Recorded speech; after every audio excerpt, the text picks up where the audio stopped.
ප්‍රජාතන්ත්‍රවාදී කියලා එකක්. ඒක කොයි කාලෙද උපන්නේ? ඒක කිනම් ඓතිහාසික සංදර්භයක් උඩද ප්‍රජාතන්ත්‍රවාදී කියන එක එන්නේ? ප්‍රජාතන්ත්‍රවාදී කියන එක එන්නේ 1600 ගණන් වල එංගලන්තේ වෙලෙන්දන්ට නිදහසේ ලෝකයේ කොල්ලකා ගැනීම සඳහා එංගලන්ත රාජ්‍ය සතුව රජුගේ බලය ඉල්ලා ගැනීම සඳහා කරපු අරගලයක ප්‍රතිඵලයක් හැටියට. බෞද්ධ මහා සම්මේලනය දැන් නැවත පුනරුදයකට යා යුතුමයි. එහෙම නොවුනොත් මේ ආයතනය කඩා වැටෙනවා. මේ ආයතනය දැන් සමාජිකත්වයෙන් සැදුම්ලත් ආයතනයක් වුණාට මේ ආයතනයට මුදල් දීපල පරිත්‍යාග කළ තියෙන සමාජිකයෝම නෙමෙයි. දැන් මේ මගේ අතේ තියෙන්නේ බෞද්ධ මහා සම්මේලනයේ අයිති දීපල ලයිස්තුව. මේක දීපල ඒකක හැටියට ගත්තොත් තියෙනවා 140 ගණක් වගේ හදපු. මෙතනින් අතිශයින් වටිනා. ඒ කියන්නේ ලක්ෂ වශයෙන් ගත්තොත් 40000 10000 වගේ වෙන දීපල වලට අදටත් නිශ්චිත උත්තර නැහැ. දැන් කොළඹ 7 දීපලක් තියෙනවා. ඒක නඩු කටයුත්තක තියෙන නිසා මම වැඩිදුර නොකිය ඉන්නම්. අවුරුදු 20කට අධිකයි. ඒකට නිවැරදි උත්තරයක් අපිට හෝ සමස්ත සමාජිකයට හෝ බෞද්ධයට නැහැ. ලංකාවේ අද බුදුදහම පත් වෙලා තියෙන තත්ත්වය මොකක්ද? ඇත්තටම බුදුදහම නෙවෙයි මම කියන්නේ ශාසනය පත් වෙලා තියෙන තත්ත්වය. ධර්මයට මුකුත් වෙලා නැහැ. ධර්මය බොහෝම නිරුපද්‍රිතව බබලෙනවා. නමුත් මේ ශාසනය කියන එකට මම දකින්නේ භික්ෂු භික්ෂුණී උපාසක උපාසිකා කියන මේ සිව්වනක් පිරිස එකතු වෙලා හැදිච්ච මේ ශාසනය අද වෙනකොට විශාල අර්බුදයකට මුහුණ පාලා සිටිනවා කියන එක මට තේරෙනවා. ආයිබෝන් සුබ සන්ධ්‍යාවක් ප්‍රාර්ථනා කරනවා ඔබ සියලු දෙනාටම. ඔබ එක්වන්නේ රටමැද දේශපාලන වේදිකාව රංගිර ශ්‍රී ලංකා රූප වාහිනියේ නින්නාද සජීවී සංවාදයේ සමගයි අසත්‍යයෙන් සත්‍යයට මිනිසුන්ට පාර කියන අයුක්තියෙන් යුක්තිය දිනන්නට මිනිසුන්ට වීරිය සපයන ජනතාවගේ දේශපාලන කශේරුකාවට අපි හයියක් වෙලා රට වෙනස් කිරීමේ කාරණයට ජනතාවගේ සහභාගිත්වය අපේක්ෂා කරන වෙලාවක් මේ මොහොත. එනිසා සමාජයේ විසින් ඉල්ලා සිටින නව සමාජයේ අලුත් සමාජයක් ඉල්ලා සිටින වෙලාවක්. එනිසා බරපතල විදිහට සමස්ත සමාජයේම ප්‍රතිසංස්කරණයක් නවීකරණයක් අවශ්‍ය වන වෙලාවක්. එනිසා අපේ සමාජය දිහා හරස්කඩක් හැටියට බලනකොට සමස්ත සමාජ ආයතන පද්ධතියම කිසියම් පෙරහීමකට කඩා වැටීමකට ලක් වෙලා දූ කියලා අපිට සැකයක් හිතෙනවා. ඒ නිසා පවුලේ සිට රජය දක්වා ඇති සමස්ත ආයතන පද්ධතිය දිහා අපි දුරරූපයක් කරන් බැලුවොත් ඒ දුරරූපය ඇතුලේ පේනවා මේ ආයතන වල තියෙන කඩා වැටීම් බිඳ වැටීම්. මේවා යලි ප්‍රතිසංස්කරණය කරලා යලි සංස්කරණය කරලා ඉදිරියට ගැනීම යොමනාවක් තියෙනවා. මේ සියල්ලට මත්තෙන් අපි අපේ පාදම හොයා ගැනීම, පදනම හොයා ගැනීම. කුමන දාර්ශනික පදනමකද අපි අපේ රට ගොඩනගන්නේ? කුමන මතවාදයකද අපි හිටගන්නේ? දේශපාලනික වශයෙන් කෙසියම් විඩාවට පත්වෙච්ච තෙහෙට්ටුවට පත්වෙච්ච වෙලාවක් මේක රට පිළිබඳව කල්පනා කරන මොහොතක. එනිසා අපි සුපුරුදු මාතෘකාවලින් තරමක් දුරට යන්න කල්පනා කළාද? අපි බොහෝ සටන් වලට පණ දුන්නා. විශේෂයෙන් වරාය සටන, ඊට පස්සේ අපි අලුතෙන්ම තෙල් සටන ආරම්භ කරා. පොල් තෙල් සම්බන්ධව සංවාදයේ අපි ජනගත කළා. දැන් මේ වගේ දිගුව අපි ඉදිරියේදී කතා බහ කරන්න ඉතිරි කරලා අද ටිකක් දුරට ගිහිල්ලා මහා පින්තූරයක් රට පිළිබඳව ජාතිය පිළිබඳව කතා බහ කරන්න බලාපොරොත්තු වෙනවා. ඔබේ මානෙන් ඈත්තුණු ඔබේ බුද්ධියට ගෝචර නොවූ මාතෘකාවක් වන්නට පුළුවන්. හැබැයි ඔබට අවශ්‍ය සංවාදයක් මේ කාරණේ අපිටත් හිතෙන්නේ නැහැ මුලින්ම මේ අවශ්‍ය නැහැ කියලා හිතෙනවා. නමුත් ආපහු බලනකොට අපි හැමෝගෙම තනි දැක්ම, තනි මනෝභාවයන්, තමන්ගේ ක්‍රියාකාරීත්වයන්, චර්යාවන් සියල්ල පෙළගස්වන්නේ මේ භූමිකාවේ වැදගත්කම මත. නිසා මේ චරිතයක් මේක. ඒ නිසා අපි අපේ බොදු පදනම හොයා ගැනීම. ඒ නිසා අපි අද මාතෘකාව හැටියට වාක්‍යගත කරගත්ත බොහොම අමාරුවෙන් මේ සම්බන්ධව කිසියම් කාලයක් අපි අභ්‍යාස කළා. අභ්‍යාස කරලා කොතෙන්ටද මේ සාකච්ඡාව ගෙනියන්න ඕන, කොතනින් පටන් අරගෙනද මේ සාකච්ඡාව ගෙනියන්න ඕන කියලා. ඒ නිසා අපිට ඓතිහාසිකව අපේ විඥානයක් තියෙනවා. ඓතිහාසික පැවරු සටනක් තියෙනවා. මේ සටනට පණ දෙන්නේ කොහොමද? තමයි ජාතිය, ආගම සහ රට පිළිබඳව අපි හැමෝටම තියෙන සටන. මේක කිව්වහම එක්තරා දෘෂ්ටියකට සීමා වෙලා නැහැ මේක. ජාතික පදනම කියන්නේ පුළුල් පදනමක්. සියලු ජනවර්ග මේක ඉන්න පුළුවන්. ඒ නිසා අපි හැමෝටම හොඳ රටක් අවශ්‍යයි. ඒ රට හදා ගැනීමේදී නූතන බෞද්ධ ආයතන වල සමාජ වගකීම පිළිබඳවයි අපි අද කතා බහ කරමින් ඉන්නේ. මේ කාරණේදී එක් අයට මේක හරහා එන මේ මාතෘකාව හරහා එන සංඥා වෙනස් වෙන්න පුළුවන්. හැබැයි මේ සංඥා වලින් කෙලවර අපි හදන්න හදන සමාජයේ යහපත් සමාජයක්. ඒ සමාජයේ පිළිබඳ හීන දකින අපිට ඔබට මේ සාකච්ඡාව මේ මාතෘකාව විතර වැදගත් වෙන්න පුළුවන්. අද සාකච්ඡාවේ විශේෂත්වයක් තියෙනවා. ඒක අපි ඔබට මැදදි කියන්නම් කියලා මා කල්පනා කරනවා. මොකද්ද විශේෂත්වය කියලා සංවාදයේ මැදදි බලමු. ඒ නිසා පළමු වට දෙකකින් පැවැත්වෙන සංවාදයේ පළමු වටේදී අපි මේ සාකච්ඡාව පෝෂණය කරන්න අපි ආරාධනා කරා විශේෂඥ වෛද්‍ය අශෝක කමලදාස මහත්මයාට බොහොම ජනප්‍රිය චරිතයක් අයිබෝන් කියලා පිළිගන්නවා. එතකම අපි ආරාධනා කරා අපිට මේ ඉතිහාසය පිළිබඳව නවමානයකින් දාර්ශනික තලයන් සොයන අපේ කාලේ ඉතිහාසඥයෙක් ඉතිහාස ගවේෂකයෙක් සේනාරත්න ද සිල්වා රට මැදට හුරු පුරුදු විද්‍යාඥයෙක් අපි දන්න විදිහට අයිබෝන් කියලා පිළිගන්නවා.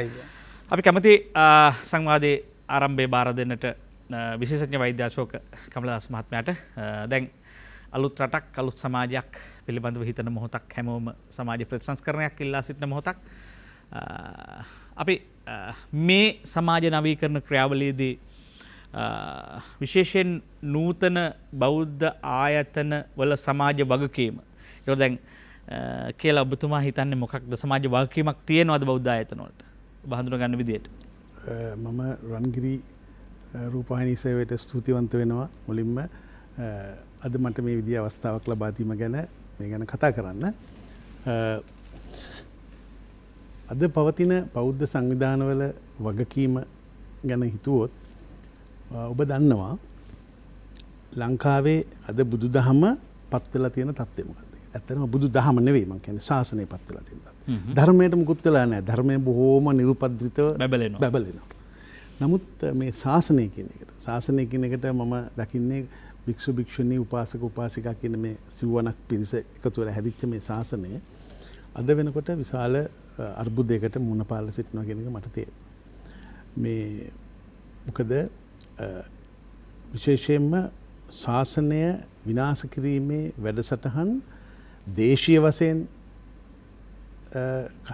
ක්‍රියාත්මක වෙනවා. ඒ වගේම විදේශීය වශයෙන්ුත් මේවා ක්‍රියාත්මක වෙනවා. ව්‍යාපෘති හැටියට. මේ ශාසනය නැති කරන එකේ වැදගත්කම මම දකිනවා මෙන්න මෙහෙම විදිහට. අවුරුදු 350 ගණනක් තිස්සේ යුරෝපීය ජාතීන් තුනක් අපිව යටත් කරගෙන ඉඳලා අපිට ඒගොල්ලන්ට බැරි වුණා අපේ රට සම්පූර්ණයෙන්ම ඒගොල්ලන්ගේ ග්‍රහණයට ගන්න. ඒකට හේතුව හැටියට ඒගොල්ලෝ දැක්කා මේ රටේ ස්වාමින් වහන්සේලා අපේ රටේ හිටපු ඒ බුද්ධිමත් යතිවරු රට ගැන ආදරයක් තියෙන ඒ උගත් බුද්ධිමත් යතිවරු ඒ වෙනුවෙන් කැප වෙලා කටයුතු කරපු නිසා තමයි ඒගොල්ලන්ට බැරි වුණේ මේ රට ඒගොල්ලන්ගේ ග්‍රහණයට සම්පූර්ණ වශයෙන්ම ගන්න. ඔය අපේ විදේශ ආක්‍රමණ වලට විරුද්ධව ලංකාවේ රජවරු කරපු සටන් සියල්ලම ගත්තොත් ඒ සටන් පිටුපස කවුද හිටියේ? ඒ සටන් පිටුපස හිටියේ මේ අපේ ස්වාමීන් වහන්සේලා.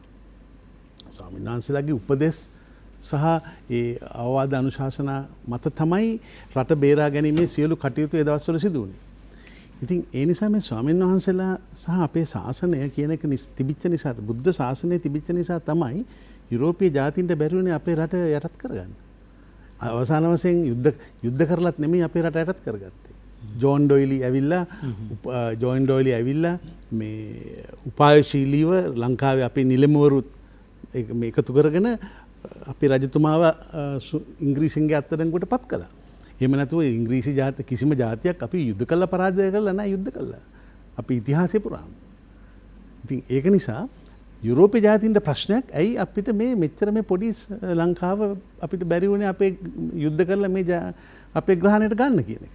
ඒගොල්ලෝ දන්න ගත්තා. ඒගොල්ලෝ පසු කාලෙක ගැන කතා කරා බුද්ධ ශාසනය.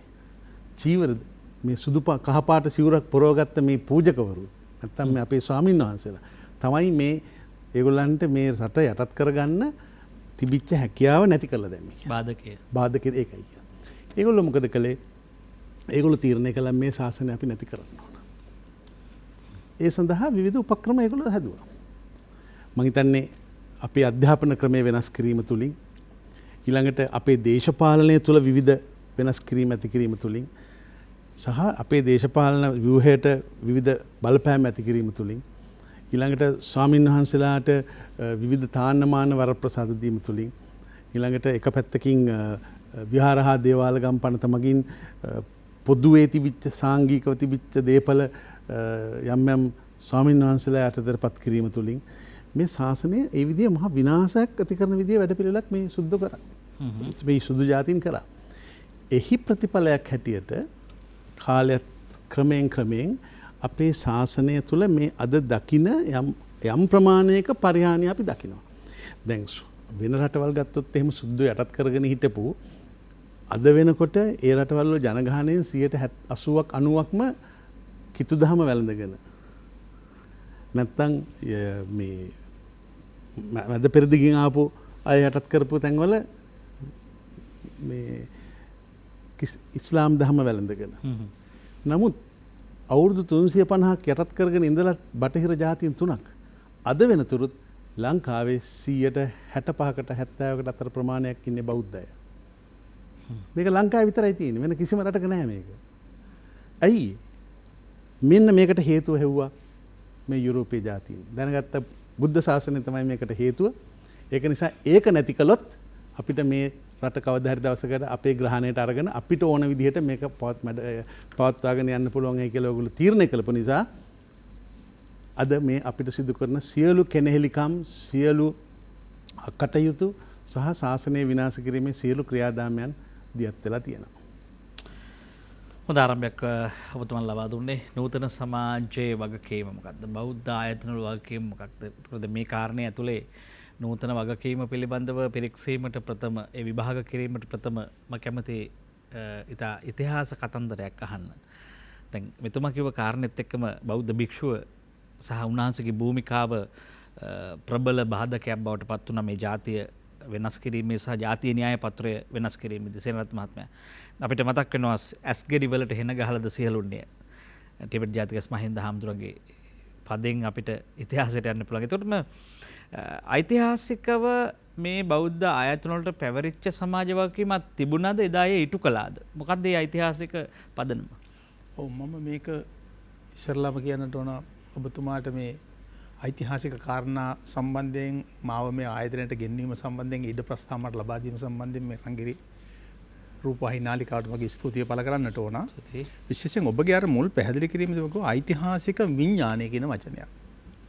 ඓතිහාසික විඥානය කියන වචනය මම කැමති ඊට වඩා පොඩි සංශෝධනයක් කරන්න ඓතිහාසික සભ્યත්වය කියන වචනයට කියන. සભ્યත්ව විඥානය කියන එකට. මේක නිර්මාණය වුණේ කොහොමද? අපි දන්නවා ලෝකයේ විශාල ඉතිහාසයක් තියෙන රටවල් ලෝකේ බොහෝ ප්‍රමාණයක් තියෙනවා. හැබැයි අපි තරම් දීර්ඝ ඉතිහාසයක් මේ භූමිය තරම් දීර්ඝ ඉතිහාසයක් දැනට මේ ලෝකේ අපි පිළිගන්න රටවල් සભ્યත්වයන් අතරේ එක අපි චීන සભ્યත්වය බිහි කරන්නත් අවුරුදු 300කට කලින් සભ્યත්වය කරා ගිය ජාතියක්. ඒ සભ્યත්වය කරා ගිය ජාතියට ජාතියක් හැටියට ඒකාත්මික දර්ශනයක් හා චින්තනයක් බිහි වෙනවා අපට දේවානම්පියතිස්ස රජුගේ සමයේදී නිල රාජ්‍ය ආගම හැටියට බුදුදහම පැමිණීමත් සමග. ඊට කලින් මේ රටේ බුද්ධ ආගම තිබුණා. හැබැයි ඒක නිල රාජ්‍ය පිළිගැනීමකට ලක් කරලා තිබුණේ නැහැ. බෞද්ධ ඉගැන්වීම් සහ වෙනත් ක්‍රියාකාරකම් මේක ඇතුළේ තිබුණා. නමුත් එහෙම රාජ්‍ය පිළිගැනීමකට ලක්ුණේ නැහැ. අන්නේ නිල රාජ්‍ය පිළිගැනීමට ලක්ුණයින් පස්සේ අර සංස්කෘතික වශයෙන් පෝෂණයමින් හිටලා තිබුණ අපි දීර්ඝ ඉතිහාසයක් තුල විශේෂයෙන් ගත්තොත් අවුරුදු 1000ක් විතර වගේ කාලයක් ඇතුළත එකම තැන අනුරාධපුර සભ્યත්වයේ නැත්නම් අනුරාධපුර මහා සම්ප්‍රදාය නිර්මාණය කරලා ඒ අනුරාධපුරය තුල ප්‍රසාරණය කරපු ජන සමාජයේ තුල ගැඹුරින් තැම්පත් වෙනවා මෙන්න මේ ඓතිහාසික විඥානය ඔබතුමා මතක් කරපු වචනේ සભ્યත්ව විඥානයක් හැටියට කොහොමද මේ සભ્યත්වය නිර්මාණය වුණේ කියන එක. ඒක නිර්මාණය වෙන්නෙම වැව පදනම් කරගත්ත මෙන්න මේ කියන බෞද්ධ ඉගැන්වීම් එක. මම මේ බෞද්ධ ඉගැන්වීම් කියලා කියන්නේ බෞද්ධ දර්ශනය පමණක් නෙවෙයි. ඇත්තටම බෞද්ධ සભ્યත්වය. ඒක ඉගැන්වීමක් ආගමකට වඩා එහා ගිය අපේ ජීවිතයක්. ඒ නිසා අපේ ජීවිතයේ හැඩගැසීම් සියල්ල මෙන්න මේ ජන සමාජයේ ඇතුලේ ගොඩනැගීමේදී අපි විශාල පිටුබලයක් ගන්නවා බෞද්ධ ඉගැන්වීම් වලින්. ඒ කියන්නේ බුදු පියාණන් වහන්සේ දේශනා කරන ධර්මය ප්‍රායෝගික ජීවිතයට ගන්න මිනිස්සු අපි. ඒ නිසා අපට කලින් මේ ධහම නිර්මාණය වෙච්ච ඉන්දියාවේ පවා ඒ තත්ත්වය නැගියා හින්දු දහම විසින් යටපත් කරලා පළවා හරිනවා. හැබැයි අපි වසර 2300ක් විතර කාලයක් මේක අඛණ්ඩවම රාජ්‍ය ආගම හැටියටම මහජනතාවගේ බැඳීම් එක්ක සංඝ සමාජය සහ රජු සංඝයා සහ ගිහි කියන පාර්ශ්වය තුන ඒක අබද්දලා අපේ ඩොක්ටර් කමලදාස කිව්වා වගේ උපාසක උපාසිකා භික්ෂු භික්ෂුණී සිව්පසයට අමතරව ගත්තොත් ඒක එක පිළකට ගත්තොත් එහෙම ගත්තොත් රජු සංඝයා සහ ගිහි සමාජය මේ තුන ඒකාබද්ධ කරනවා. එතකොට රජුට සහ ගිහියන් දෙගොල්ලන්ටම අර ඓතිහාසික බුදු පියාණන් වදාළ දහම ප්‍රායෝගික ජීවිතයට එකතු කරනවා. දහමෙහි හැසිරෙන්න අපට පුරුදු කරනවා. ඒ නිසා අර ධම්මෝ වහේ රක්කති ධම්මචාරී ධර්මයේ දරන්නා ධර්මයේ විසින් ආරක්ෂා කරනවා. ධර්මයේ හැසිරෙන්නා ධර්මයේ ආරක්ෂා කරනවා. ඒ නිසා අදටත් අපේ වෛද්‍යතුමා කිව්වා වගේම බොහෝ ආක්‍රමණ අපි ගත්තොත් එහෙම ඉන්දියානු සහ චීන බටහිර මැලේසියානු ජාවා මේ ආක්‍රම ඔක්කොම ගත්තොත් එහෙම ආක්‍රමණ 20ක් විතර වගේ ලෝක ප්‍රජාව අපට එල්ල කරලා තියෙනවා මේ වෙනකොට.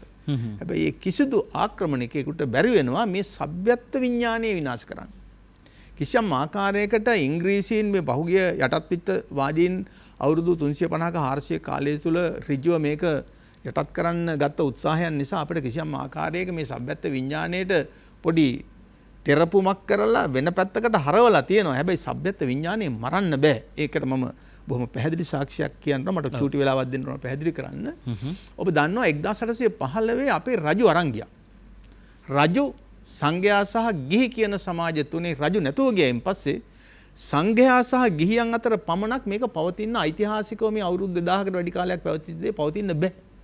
නමුත් විස්මයක් හැටියට ගිහි සහ සංඝයා පමණක් ඉතිරි වෙලා සංඝයාත් අකර්මණ්‍ය වෙන තත්ත්වයකට පරිවර්තනය වෙද්දිත් ගිහි සමාජය විසිනුත් මේක යම් කාණයක් අල්ලගෙන ඇවිල්ලා තියෙනවා. ඒ නිසා රජු නැතිව 1815 මාර්තු මාසයේ 2 වෙනිදා ඉඳලා 1948 අලුතෙන් ආපහු අපට පාලනය දෙන විට රජු ඉටු කරපු භූමිකාව ඉටු කරන්න සමත් නායකයෙක් නැතිව වෙස්ට්මිනිස්ටර් පාර්ලිමේන්තුව කියන එක ආවයින් පස්සෙත් ආපහු මේක පණ ගහලා එන්න පුළුවන්කමක් සිද්ධ වෙනවා.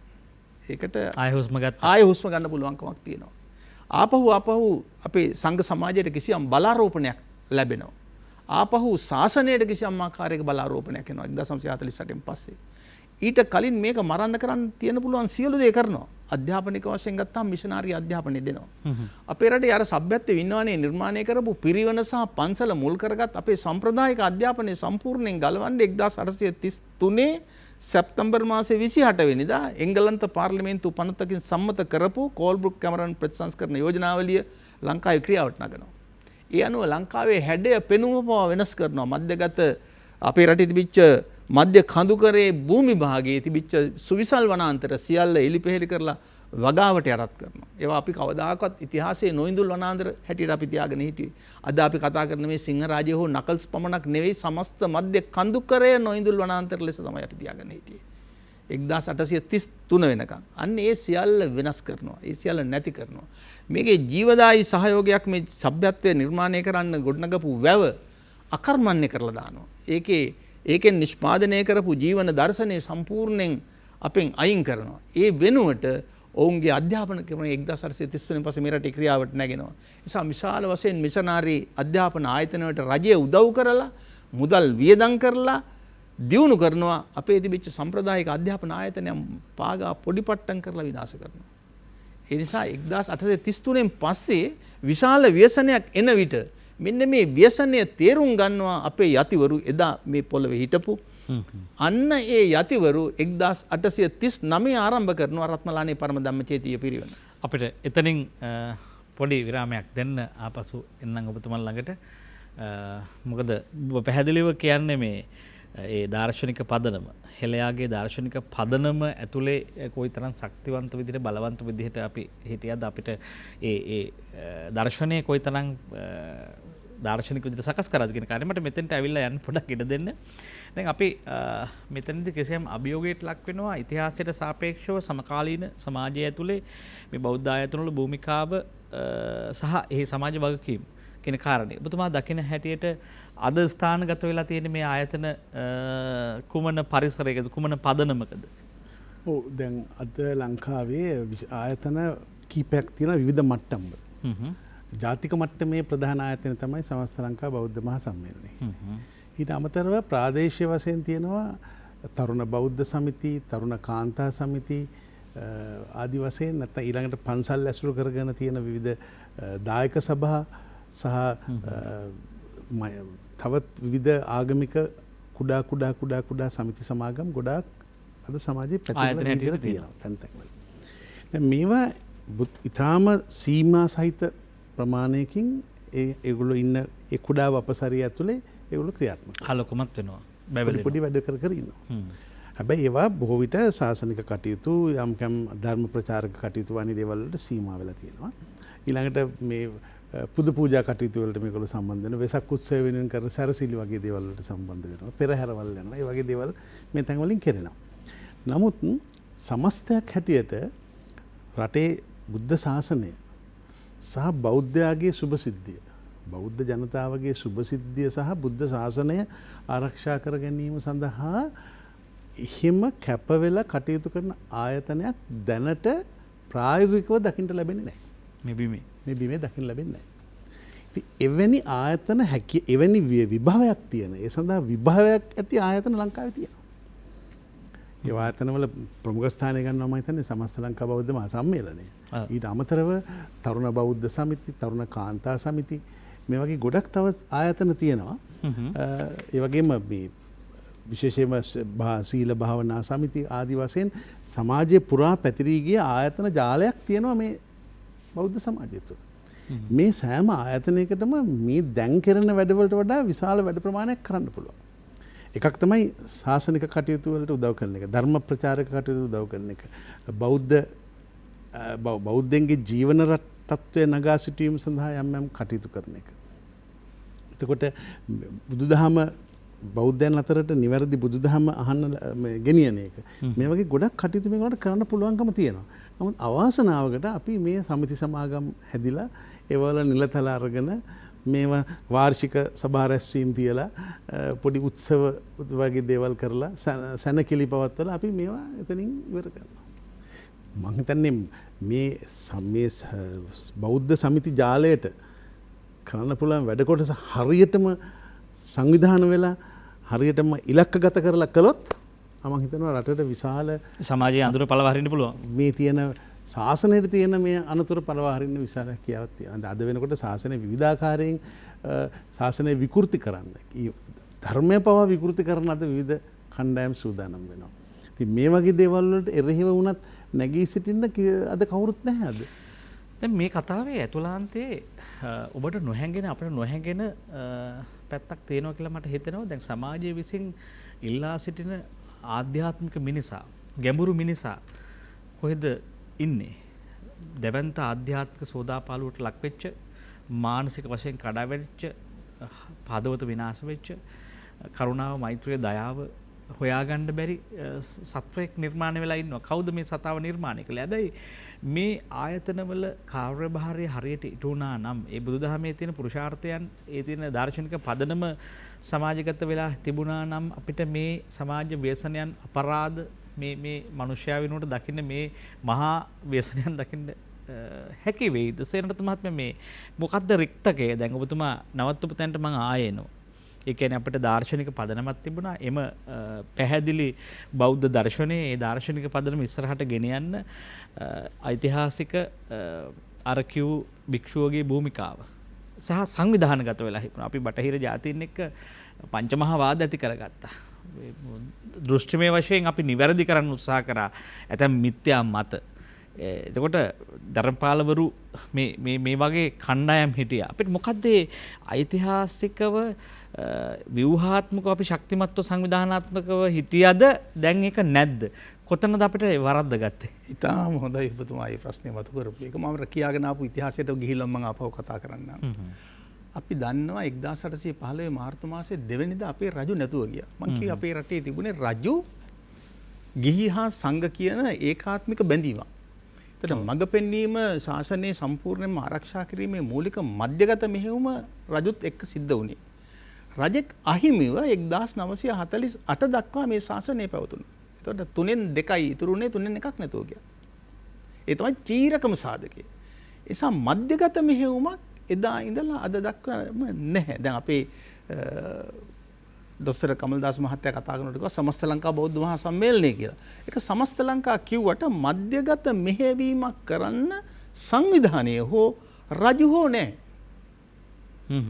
1948න් පස්සේ අපිට හම්බෙන්නේ පාර්ලිමේන්තුවක් එහෙම නැත්නම් බුද්ධ ශාසන අමාත්‍යාංශයක් එහෙම නැත්නම් සංස්කෘතික කටයුතු දෙපාර්තමේන්තුවක් නොමගියා. හැබැයි ඒක පාර්ශවීය කරුණනේ. ඒකට මධ්‍යගත මෙහෙයුමක් නැහැ. මධ්‍යගත මෙහෙයුමක් තමයි අර මං කිව්ව අවුරුදු 2300ට වැඩි කාලයක් දේවානම් පියතිස්ස රජුගේ ඉඳලා 1815 දක්වා අඛණ්ඩ දූරාවලියක් විසින් මේක මෙහෙව්වා.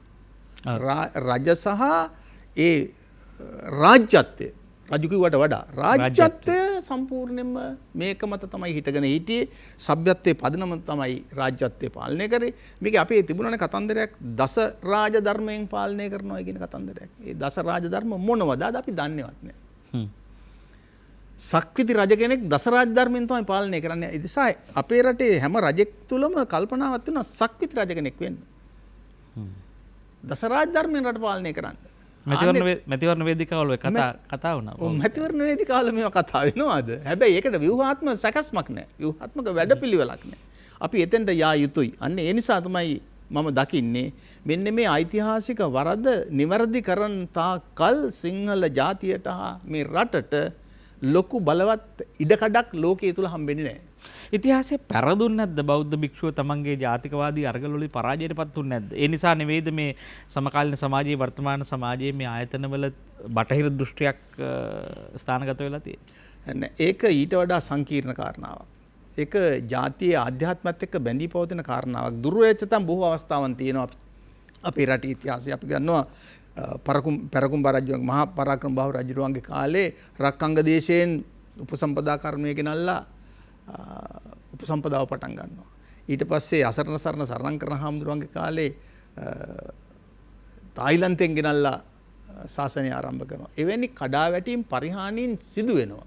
හැබැයි ඒක සભ્યත්වයත් එක්ක ලොකු විනාශයක් සભ્યත්වයට සිද්ධ වෙන්නේ නැහැ. සભ્યත්වය කර්මන්නේ වෙන්නේ නැහැ. සભ્યත්ව විඥානය පලා යන්නේ නැහැ. ඒවා යම් බාධකයන් බවට පරිවර්තන වෙනන් පස්සේ ඒවා ආපහු ප්‍රතිස්ථාපනය කරන්න ඒ ශාසනයේ ඇතුළේම අර රජු හෝ රාජ්‍යත්වයේ ඇතුළෙන් ආපහු ඒකට ක්‍රියාකාරකම් සකස් කරනවා.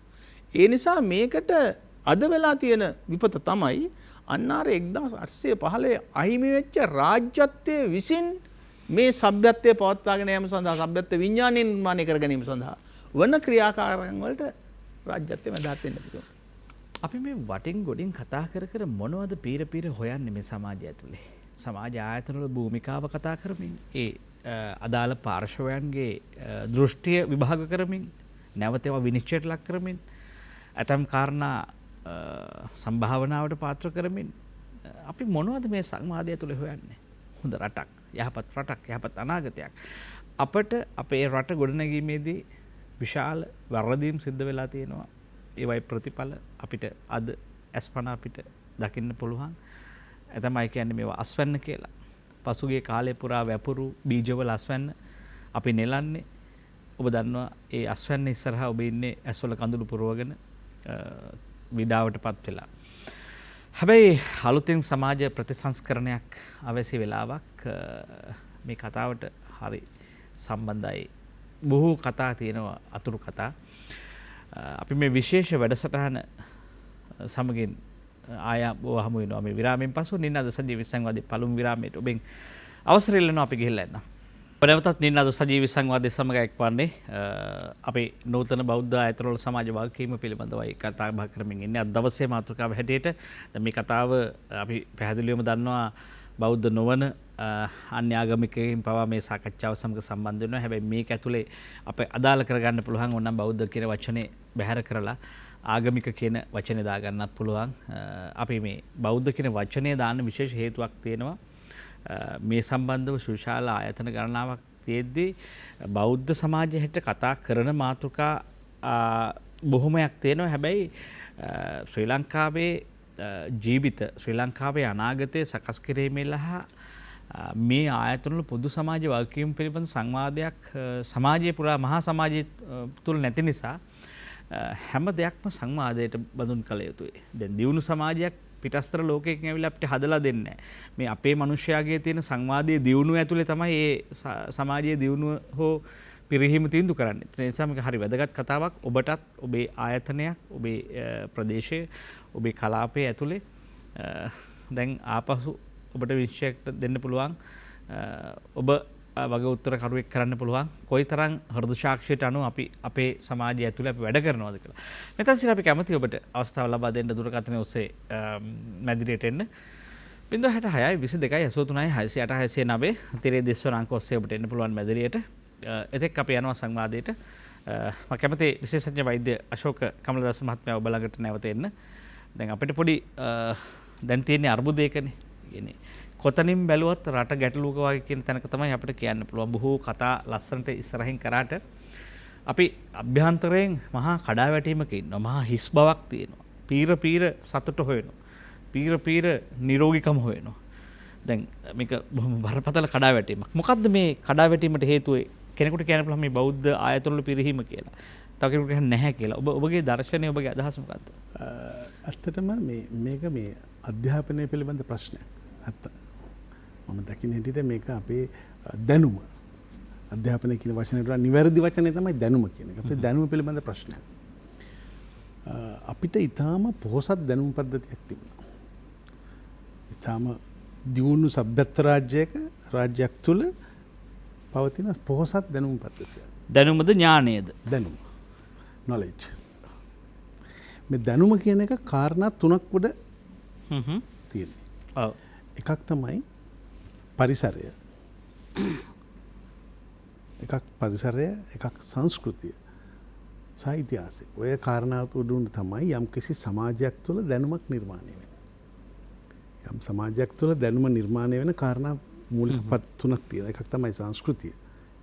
ඒ සමාජයේ සංස්කෘතිය, සමාජයේ ඉතිහාසය, ඒ සමාජයේ පරිසරය, ඒ සමාජයේ ජීවත් වෙන පරිසරය. මේ කාරණා තුන උඩ තමයි දැනුම ගොඩනැගෙන්නේ. අපිට තිබුණා ඉතාමත් ඉහළ දැනුම් පද්ධතියක්. අපි දන්නවා අපේ රටේ කෙරිච්ච දේවල් ගැන අපි ඉතිහාසය තුලින් හාරා බැලුවම අපිට දැනෙනවා, පේනවා. ඉතාස් විශාල සුවිශේෂ දැනුම් පද්ධතියක් තිබිච්ච රටක් අපේ රට. ඒට හේතුනේ අපේ රටේ සංස්කෘතියත්, අපේ ඉතිහාසයත්, අපේ පරිසරයත් යන කාරණා තුන මත පදනම් වෙච්ච දැනුමක් අපිට තිබුණේ. ඒ දැනුමෙන් සන්නද්ධ වෙලා තමයි අපි අපේ රටේ ප්‍රශ්න වලට විසඳුම් හොයන්නේ. මට පොඩි බදා කිරීමකට අවසර දෙන්න. දැන් දැනුම කියන කාරණය ඇතුලේ දැන් බටහිර අධ්‍යාපන ක්‍රමය ඔබතුමා කිව්වේ. දැන් මේ අධ්‍යාපන ක්‍රමය ඇතුළු පිරික්සා බලන්නේ දැනුමනේ. ඔව්. මේ සම්බන්ධව අපිට පන්ති කාමර වලට දාලා අපිට දැනුම අපේ ඔළුවට පොම්ප කරලා ඉලක්කම් සහ අකුරු සහ සංඥා හැටියට පොම්ප කරලා ඒවා ආපසානේ මැන බලලා මේ දැනුම පිරික්සා බලලා දැන් මේකට තත්ත්වෙනුත් දෙනවා අපිට. ඒතකොට දැන් මේ හැමතැනම තියෙනවා දැන් දැනුම. හැමෝම ගාව තියෙනවා මේ සම්බන්ධව දේශීය ඥානය ගැන අපේ එකම ගැන නිබන්ධන පවා කරලා තියෙනවා. ඒත් මේ සමාජයේ පේන්නේ නැහැ නේද? ඔව්. එතකොට දැන් ඒකට හේතුව මම කියන්න. දැන් මේ අපි දැන් කතා කරන දැනුම හැදිලා තියෙන්නේ යුරෝපය තුළ. මේ දැනුම නිර්මාණය වෙලා තියෙන්නේ යුරෝපීය සංස්කෘතියක් තුළ, යුරෝපීය පරිසරය සහ යුරෝපීය ඉතිහාසය තුළ නිර්මාණය වෙච්ච දැනුමක් යුරෝපීයන් විසින් අපිට බලෙන් පටවලා තියෙනවා. අපේ පාසල්වල අපේ දරුවන්ගේ ඔළුව වලට අද ඇතුල් කරන්න යන්නේ දැනුම. ඒතර මේ අපේ දැනුම නෙමෙයි. අපි මේ ගන්න යුරෝපීය දැනුම තමයි අපි ගන්න. නේද? දැන් දේශීය කෘෂිකර්මය ගැන, වගා ගැන, ආහාර ගැන ලියපු ලොකු පොත්පත් තියෙනවනේ අපි ගාව. අපේ ඒ කියන්නේ ඒ ආකෘතිය ඇතුලේ අපිම යොදවලා අපිම පරීක්ෂණ කරලා ලියපුවා තියෙනවා. ඒක තමයි. ඒ හැම පරීක්ෂණයකම බලන්න හොඳට ගිහිල්ලා ඒවල අනුගමනය කරලා තියෙන පරීක්ෂණ විධික්‍රමය මොකද්ද? බටහිර ආකෘතිය. විද්‍යාත්මක විධික්‍රමය පාවිච්චි කරලා තමයි පරීක්ෂණ සියල්ල කරලා තියෙන්නේ. නෑ උදාහරණයක් ඇටියට බෙහෙත් වර්ග වල වුණත් පරීක්ෂණ කරනකොට ඒගොල්ලෝ මේ බටහිර විද්‍යාත්මක තුල කරන්නේ ස්ටැටිස්ටිකලි සිග්නිෆිකන්ට්. ඒ කියන්නේ සංඛ්‍යාත වශයෙන් ඒ තුල ඒක වැදගත්කමක් තියෙනවා කියන එක තමයි කියන්නේ. ඉතින් මේ විදිය විද්‍යාත්මක විධික්‍රමයක් පාවිච්චි කරලා ලබාගත් දැනුමකින් තමයි අපි බටහිර කටයුතු කරන්නේ ඔක්කොම. නමුත් අපේ දැනුම ඊට වඩා වෙනස් දැනුමක්. අපේ දැනුම අධ්‍යාත්මයට සම්බන්ධ දැනුමක් අපිට තිබුණේ. මේ අධ්‍යාත්මයට සම්බන්ධ දැනුම වෙනුවට තමයි අපිට අපේ ඔළුව වලට බටහිරින් ගෙන ආපු ඒ බටහිර ඉතිහාසය, බටහිර සංස්කෘතිය සහ බටහිර පරිසරය අනුව නිර්මාණය වෙච්ච දැනුමක් අපේ ඔළුව වලට පිටෙවුවා. ඊළඟට අපෙන් බලාපොරොත්තු වුණා ඒ දැනුම පාවිච්චි කරලා ඊට වඩා හාත්පසින්ම වෙනස් පරිසරයක්, ඉතිහාසයක් සහ සංස්කෘතියක් තියෙන රටක ප්‍රශ්න විසඳන්න. කවදාවත් ඒක වෙන්නේ නැහැ. මොකද මේ දැනුම මේ රටේ ප්‍රශ්න විසඳන්න මේ රටේ දැනුම අවශ්‍යයි. මට ඔක හොඳම උදාහරණයක් ඔය මගේ වෛද්‍ය විද්‍යාව තුළින් පොඩි උදාහරණයක් ගන්න පුළුවන්. දැන් සාමාන්‍යයෙන් අපි කියනවා සමහර අසනීප තියෙනවා, විශේෂයෙන්ම එක්සීමා කියන අසනීපෙට සමහර කෑම ಜಾති කෑවම ඒක රෝගේ වැඩි වෙනවා. නමුත් බටහිර පොතපතෙහි නැහැ ඒවා කෑවහම වැඩි වෙනවා කියලා. හැබැයි බටහිර පොතපතේ තියෙනවා ස්ට්‍රෝබෙරි කෑම වැඩි වෙනවා කියලා. ස්ට්‍රෝබෙරි කෑම වැඩි වෙනවා කියලා තියෙනවා. හැබැයි අපේ රටේ ඒවා කෑම වැඩි වෙනවා කියලා නැහැ. හේතුව මොකද? ඒ කෑම ඒ රටේ නැහැ. අතනින් තමයි පරීක්ෂණ කරලා තියෙන්නේ. ඒ රටේ කෑම පරීක්ෂා කරලා ඒක හොඳ නැහැ කියලා හොයාගෙන ඒව කෑවොත් වැඩි වෙනවා කියනවා. හැබැයි අපේ රටේ තියෙන අන්නාසි වගේ දේවල් හරිද? දැන් යුරෝපයේ ගත්තොත් ඉස්සෝ එහෙම බහුලව ගන්න නැහැ නේ යුරෝපයේ රටවල් වල මිනිස්සු. ඉස්සෝ කෑම සමහර එක්සීම වර්ග වැඩි වෙනවා. අන්නාසි කෑම වැඩි වෙනවා. ඒක අපේ දැනුමයි. ඒක අපේ පරිසරය, අපේ ඉතිහාසය, අපේ සංස්කෘතිය මත හැදිච්ච දැනුමයි. යුරෝපයේ හැදිලා තියෙන දැනුම ඒ සංස්කෘතිය, ඉතිහාසය සහ පරිසරය මත හැදලා තියෙනවා ස්ට්‍රෝබෙරි කෑම හොඳ නැහැ කියලා. ඒක දැන් බෞද්ධ ආයතන වල දාර්ශනික පදනම පෝෂණය වෙන්නේ මේ දැනුම බලපෑවෙන්නේ නැද්ද? බලපෑව එක්තරා ප්‍රමාණයක්. මොකද අපි අපේ දැනුම අපි චීනෙන් අපේ දැනුම ගත්තා, අපි දැනුම ඉන්දියාවෙන් ගත්තා, අපි අරාබිකරයෙන් ගත්තා, ග්‍රීසියෙන් ගත්තා. විවිධ තැන් වලින් ආපු දැනුම් පද්ධති වලින් කොටස් අපේ දැනුම් පද්ධතියට එකතු වෙලා, හැබැයි ඒ එකතු වුණේ gediya පිටින් නෙමෙයි. ඒ එකතු වුණේ දේශීයකරණයක් සමග තමයි එකතු වුණේ. ඒක තමයි වෙනස තියෙන්නේ. දේශීයකරණයක් සහිතව දැනුම එකතු වුණාම ඒක දේශීය දැනුමක් බවට අවසාන වශයෙන් පරිවර්තනය වෙනවා. දැන් උදාහරණයක් හැටියට ඒ දේශීය දැනුම අනුව අපි ප්‍රතිකාර කරනකොට රෝගීන් සුව වෙනවා. දේශීය දැනුම නැතුව ප්‍රතිකාර කරනකොට ලංකාව ඇතුලේ ඔය මේ රක්තයනත් එක්සිම රෝගයට ප්‍රතිකාර කිරීමේදී මම හිතනවා අපි බහුතරයක් දෙනා අර අපි යුරෝපයෙන් එන දැනුම පාවිච්චි කරලානේ ඒක කරන්නේ.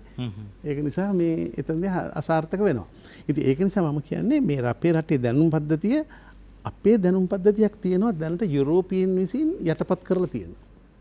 බලෙන් යටපත් කරලා තියෙන දැනුම් පද්ධතිය. ඔබතුමා දකින්න හැටියට මේ බෞද්ධ ආයතන වල කාර්යභාරය කැලේගිනිච්චවා කියලා හිතනවාද මේ බටහිරකරණය ඇතුලේ? ඔව්. පැහැදිලිවම වගකීමෙන් කියන්නේ. මොකද මේ බෞද්ධ ආයතන වල අද ඉහළ නිලතල වල ඉන්නේ කවුද? මේ බටහිර දැනුමෙන් ඔලු පුරවගත්ත අය ඉන්නේ. ඒ අයට බටහිර දැනුම කියන එක උඩ තමයි ඒගොල්ලන්ගේ සියලු වැඩ කටයුතු කරන්නේ. මේ දැනුම් පද්ධතිය තුලනේ අපි ක්‍රියාත්මක වෙන්නේ. අපේ දැනුම් පද්ධතියෙන් තමයි අපි ක්‍රියාත්මක වෙන්නේ. කොතනද මේ වැරද්ද හදන්නේ? අපිට බෞද්ධ දර්ශනයට අපිට දර්ශනපති උපාධියක් අරගෙන එහෙම නැත්නම් ඔය කියන ඉහළම තත්වයේ ආචාර්ය උපාධියක් අරගෙන ඕනනම් මස් කඩේකුත් කරන්න පුළුවන් සේරරත් මහත්මයා. ඒක තමයි මේ භාවිතය සහ න්‍යාය අතර තියෙන ප්‍රශ්නේ. දැන් මේ කොහොමද මේ බෞද්ධ භාවිතය මේ ආයතන වලින් ඓතිහාසිකව අපි හඳුනගන්නේ ඒ භාවිතය කොහොමද සමාජගත කළේ? විශේෂයෙන් මේ සිවණක් පිරිසට මේ රාජකාරී පැවළුවා නම් තථාගත බුදුන් වහන්සේ මේක අරගෙන යන්න එපා බොහෝ ජනයාගේ හිතසුව පිණිස. දැන් අපි තවත් නැවතිලා ඉන්නේ බොහෝ ජනයාගේ හිතසුව පිණිස මේක බොහොම සත්භාවයෙන් ව්‍යාප්ත කරන අදහසකින්. ඒක දැන් අපිත් එහෙමයි නාලිකාවක් හැටියට මේ සමාජ වගකීමක් ඉටු කරන්නේ විශේෂයෙන් බෞද්ධ නාලිකාවක් හැටියට. මේ කාරණේදී ඓතිහාසිකව ඒ ආයතන පරාජය වුණේ නැත්තම් එදා ඒ ජාතික අරගලයේදී කොහොමද සංවිධාන මුවහත් වුණේ? ඒවයින් කොහොමද අද දවසට උදාහරණ ගන්න පුළුවන් අපිට? අපි උදාහරණයක් හැට ගත්තොත් ඇත්තටම අපේ වෛද්‍යතුමා කිව්වා වගේම අපේ දැනුම ප්‍රවර්ධනය වෙච්ච අධ්‍යාපන ආයතනය තමයි මහා විහාර සම්ප්‍රදාය. ඒක අනුරාධපුරයේ මුල් කරගෙන නිර්මාණය වෙච්ච මහා විහාර සම්ප්‍රදාය තුළ අපේ සભ્યත්වයට අවශ්‍ය ඥානමය පෝෂණය ලබා දුන්නා. මේ භූමිය තුළ ජීවත් වෙන්නේ කොහොමද කියන කතාව.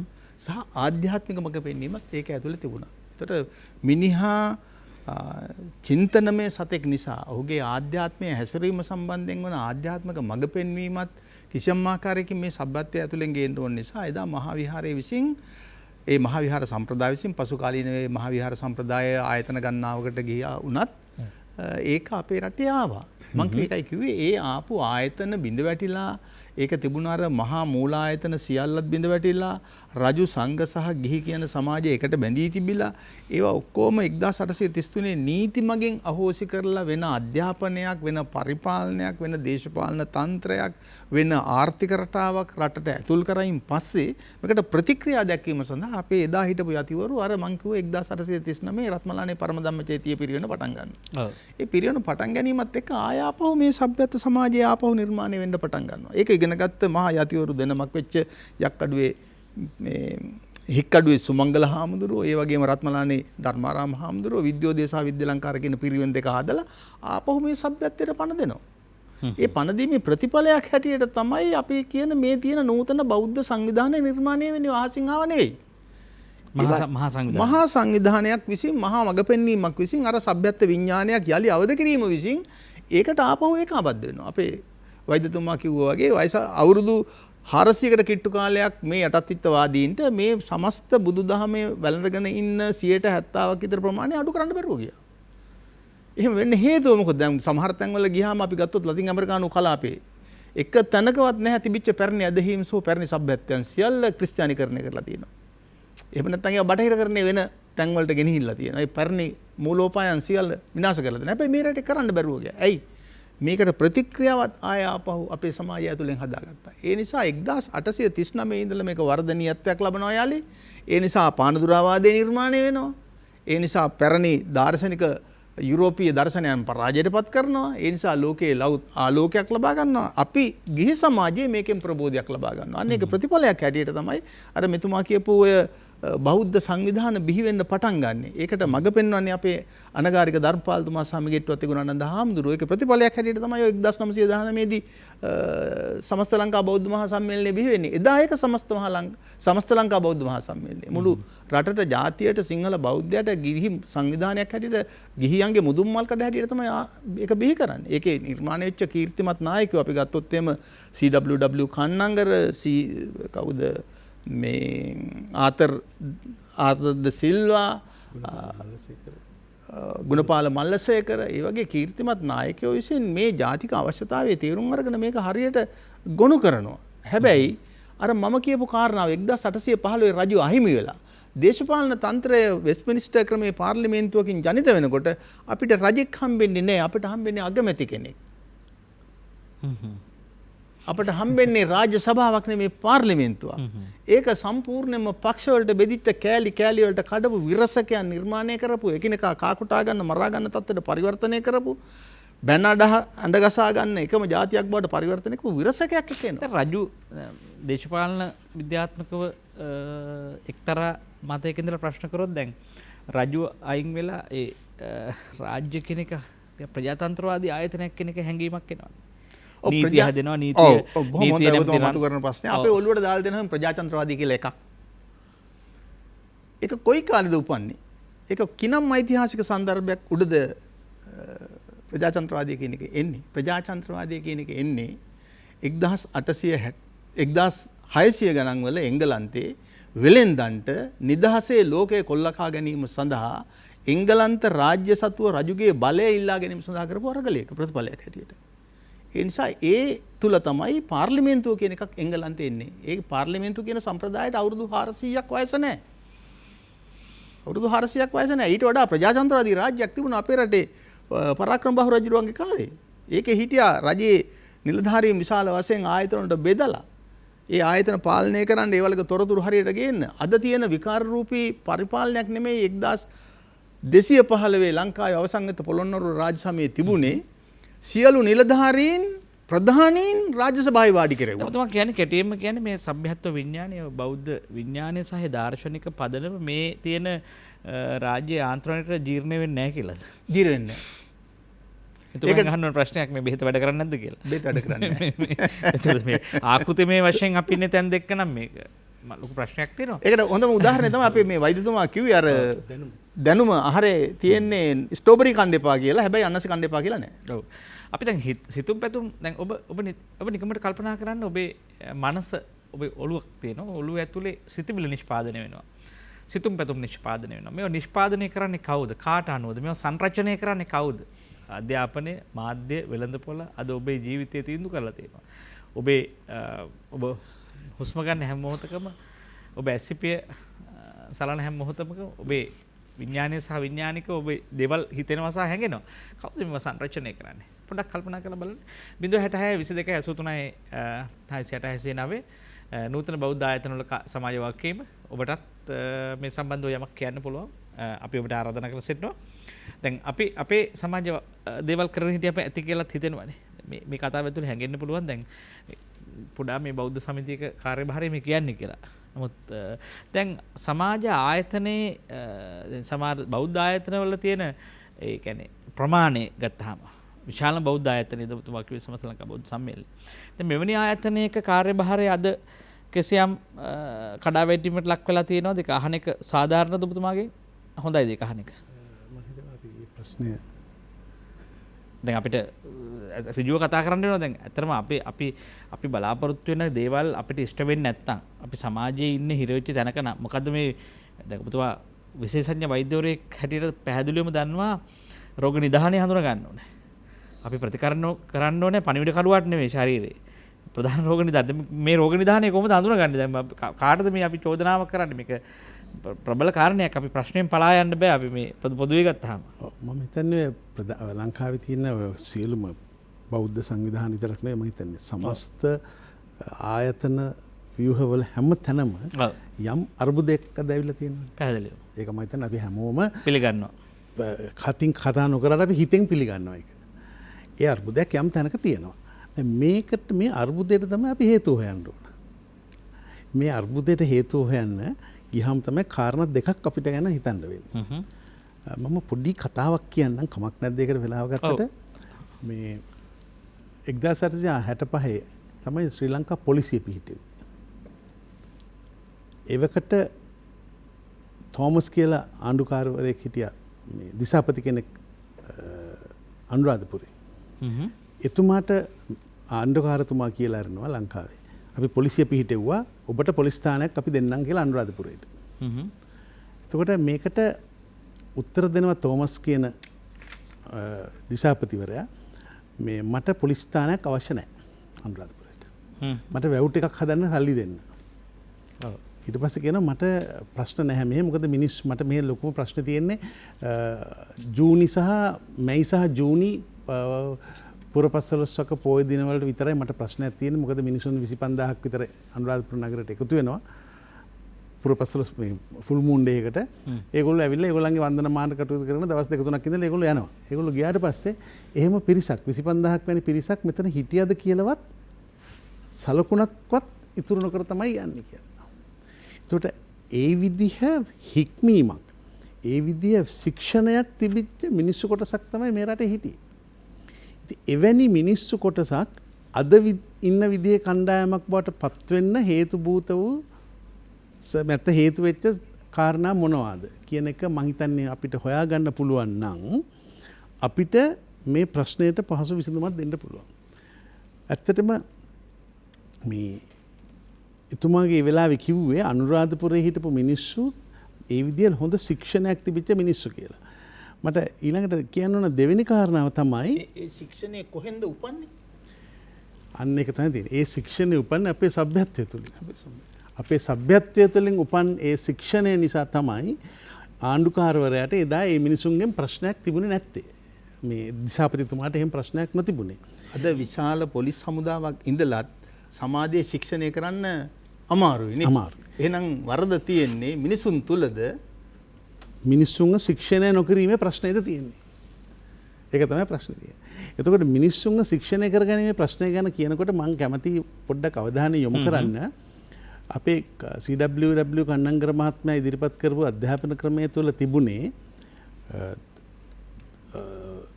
ශිල්ප ශාස්ත්‍ර සහ අතන එහෙම නැත්නම් ඊට කලින් තිබිච්ච අපේ අධ්‍යාපන ක්‍රමය තුළ අතන CW කන්නංගර මහත්මයා නෙවෙයි ඊට කලින් තිබිච්ච අපේ පිරිවෙන් අධ්‍යාපනය තුළ වගේ තිබුණේ දැනුම අපි තිබුණේ ශිල්ප ශාස්ත්‍ර සහ ශික්ෂණය කියන කාරණා තුන තමයි අධ්‍යාපනයේ මූලික මේ කොටස් තුන හැටියට සැලකුවේ. නැත්නම් විනය. නැත්තම් ශික්ෂණ නැත්තම් විනය කියන එක. නමුත් පසු කලෙක බටහිර රටවල් වලින් අපිට කරපු යෝජනා අනුව සකස් වෙච්ච අධ්‍යාපන ක්‍රමය තුල ශිල්ප ශාස්ත්‍ර සහ විනය වෙනුවට දැනුම කුසලතා සහ ආකල්ප කියලා එක වෙනස් කරා. අර ශික්ෂණය අයින් කළා මේ අපේ අධ්‍යාපන ක්‍රමය තුලින්. මම දකිනවා අපේ අධ්‍යාපන ක්‍රමය තුලින් ශික්ෂණය ඉවත් කිරීම තමයි මේ රටේ වර්තමානයේ මේ ඇති වෙලා තියෙන සියලු අර්බුදවලට හේතුව කියලා. මොකද ශික්ෂණයකින් තොර කොතරම් ඒ කියන්නේ ශික්ෂණයෙන් කරන්නේ මිනිසාගේ හදවත හදන එක.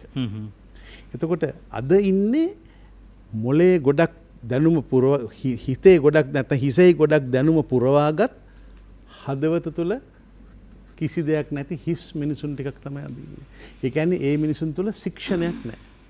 ඒ කියන්නේ තමන්ගේ අසල්වැසියා ගැන හිතන්නේ නැහැ, තමන්ගේ යාළු මිත්‍රයා ගැන හිතන්නේ නැහැ. කොටිම කියනවා නම් තමන්ගේ දරුවෝ ගැන, තමන්ගේ බිරිඳ ගැන සහ තමන්ගේ පවුල ගැන තරම්වත් සමහර විට හොයන්න තරමට මේ පෙළඹෙන්නේ නැති පිරිසක්, පුද්ගලයන් පිරිසක් මේ නව අධ්‍යාපන ක්‍රමය තුලින් බිහි වෙලා තියෙනවා. අධ්‍යාපන තරංගයේ තරංගකාරී අධ්‍යාපනය තුල. අපි කොහේ සිට කොහෙට යනවද? අනෙකා හුස්ම ගන්නවද? අනෙකාගේ හුස්ම හිර කරලා හරි මගේ හුස්ම ගැනීමේ අයිතිය දිනා ගන්න පුළුවන්ද? අනෙකා පාගගෙන ගිහිල්ලා මට මගේ බෙහෙත විද ගන්න පුළුවන්ද වගේ කියන මනෝභාවයක් අපේ ඇතුලේ වැඩ කරන්නේ ඇයි? අපි මේ තරම් අකීකරු වෙන්නේ ඇයි? අපිට මේ තරම් තරහා යන්නේ ඇයි? අපි මේ තරම් ආවේග පිට කරන්නේ ඇයි? අපි අනිත් අයට පීඩාවන් ගේන්නේ ඇයි මේ තරම්? අපි දන්නේ නැහැ මොකද්ද මේ සඳහා වෙන රෝග නිධානය කියලා. අනිත් ඒවට නම් ඔබතුමාලට ප්‍රතිකාර කරන්න පුළුවන්, ඍජු රෝග ලක්ෂණ පෙන්වුම් කරනවා, රෝගය හඳුනා ගන්න පුළුවන්. නමුත් අපි ඔබට අවස්ථාව දෙනවා ඇත්තටම මීට වඩා අපිට මේ දහම් පණිවිඩය එළියට ගෙනියන්න අවකාශ තියෙනවද? අපි දුරකථනය ඔබට විවෘත කරලා තිනවා 066 22 83 අපි සූදානම් පළමු ඇමතුමට යන්න අරිසිමලයේ සේනාසන සංචිතයේ ජාත්‍යන්තර භික්ෂු පුහුණු මධ්‍යස්ථානයේ ලේකකාධිකාරී වජිර රූපසිංහ මහත්මයා අපිත් එක්ක දුරකථනයෙන් සම්බන්ධ වෙනවා. අයබල ඔබතුමන්ට. තෙරුවන් සරණයි. ඔව් තෙරුවන් සරණයි. මාධ්‍යවේදී උපාලිගමගේ මහත්මයා. ඔව්. ඔබතුමාගේ මේ නින්නාද වැඩසටහන අපි තාමත් මගේ කොට සලකනවා. මොකද ජාතික ප්‍රශ්න සහ ආගමික ප්‍රශ්න පිළිබඳව විශේෂයෙන්ම ජාතික උරුමයන් සහ ශාසනික උරුමයන් පිළිබඳව ඔබතුමා ගෙන යන මේ සංවාදාත්මක වැඩසටහන අපි තාමත් මගේ කොට සලකනවා. භික්ෂු මහා සංඝයා වෙනුවෙනුත් අපේ අරිසිමල සේනාසන සංචිතියේ සියලුම ගිහි දායකාවන් වෙනුවෙන්. ඒක මම පොඩ්ඩක් කියන්න කැමතියි. අද මේ ඔබතුමා සමග සාකච්ඡාවට යෙදලා ඉන්න ඔය විශේෂ වෛද්‍ය මහත්මයා ඇතුළු ඒ වගේම අනිකුත් ඉතිහාසයේ පිළිබඳ දැනුම ඇති හොඳ බුද්ධිමත් මහත්වරු දෙපළක්. ඒ දෙපළගේ සාකච්ඡාවේදී අපිට අනාවරණය වුණ කරුණක් විශේෂයෙන්ම නූතන බෞද්ධ ආගමික සිද්ධාස්ථාන වලින් වෙන සමාජ වගකීම්. ඇත්ත වශයෙන්ම අපි හුඟක් වෙලාවට මේ කතා නොකරන පැත්තක් තියෙනවා. අපි ඉතිහාසය කොහොම කතා කළත් අපි මේ ශ්‍රී ලංකාවේ උතුරු නැගෙනහිර ප්‍රදේශය සම්බන්ධ මම හිතන්නේ අර ඉස්සෙල්ලා ඒතුමන්ලා කිව්වා වගේ යුද්ධ වලින් බැටකාපු යුද්ධ වලින් විනාශ වෙච්ච ඉතාමත්ම මේ අමාරුවෙන්ම මේ ජීවත් වෙන ජන කොටසක් ඉන්න ඒ වගේම අපේ වැඩි වශයෙන්ම බෞද්ධ සිද්ධාස්ථාන සහ පුරාවිද්‍යාත්මක වටිනාකමින් යුතු ස්ථාන තිබෙන ප්‍රදේශයක් උතුරු නැගෙනහිර ප්‍රදේශය. මේ ප්‍රදේශයේ ඇත්තෙම අරිසිමලේ ආරණ්‍ය සේනාසනයේ ඔය ඔබතුමන්ලා සඳහන් කරපු මෙහෙවර පිළිබඳව ඇත්තටම ඇගීමට ලක් යුතු ආකාරයට මේ අවස්ථාව වෙන විට මේ කාලය වෙන විට නූතනයේ ක්‍රියාත්මක වෙමින් පවතිනවා.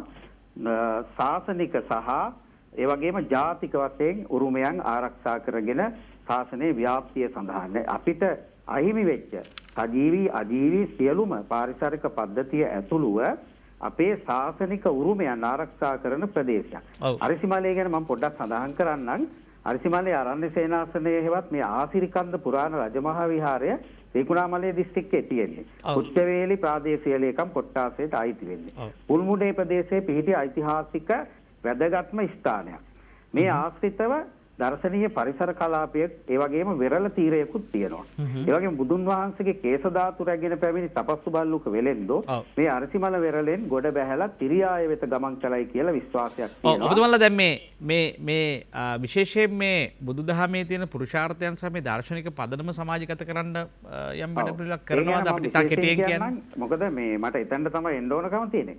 1980 දශකයේ මුල් සමයේ වෙන විට අරසිමලේ විහාරයේ භූමියේ සතුව අක්කර 500ක් පමණ ප්‍රමාණයක් තිබුණු බවට අපේ සිරිල් මැතිව් මැතිතුමා එවකට මේ සිටියමක් මගින් සහ පුරාවිද්‍යාත්මක තොරතුරු අනුව හෙළි කරලා තිබුණා. ඒ ගැන දීර්ඝව කතා කරන්න වෙන නිසා මම කතා කරන්නේ නැහැ. ඒක අපේ උරුමයේ පිළිබඳව වැදගත් මේ කෙටුම්පතක්.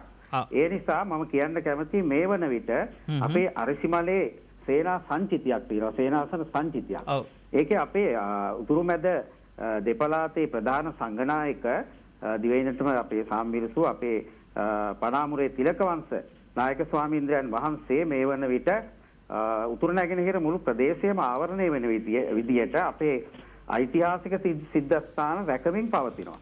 මොකද මේවා මහා විශාල වනාන්තර මැද ඒ වගේම වග වලසුන් අලි ඇතුන් ආදී සතුන්ගෙන් ගහණය වෙච්ච ප්‍රදේශ. මේ ප්‍රදේශ ආරක්ෂාවෙන් පවතිනවා. අරසිමලයට අයත් බඹරගල දෙබරගල නාගකමලේ සප්තනාග පබ්බත මිහිඳුලෙන ඒ වගේම මේ සාන්තිය පත්‍රාජ පබ්බත ශ්‍රී සද්ධර්ම යුක්තික බුද්ධරාජ ධම්මරාජ සංඝරාජ මේ වෙන විට විශාල සංඛ්‍යාවක් හොයාගෙන තියෙන පුරාවිද්‍යාත්මක වටිනාකම යුතු අහිමි වෙච්ච මේ දේවල් මැතිතුමා අපි දැන් රැකගෙන විශාල සංඝ පිරිසක් මේ වෙනකොට ඒ කියන්නේ මේ විශේෂයෙන්ම ධර්මානුකූලව ජීවත් වෙන දැහැමි භික්ෂු පරපුරක් විනය ගරුක භික්ෂු පරපුරක් මේ වෙනකොට ඇති කරලා තියෙනවා.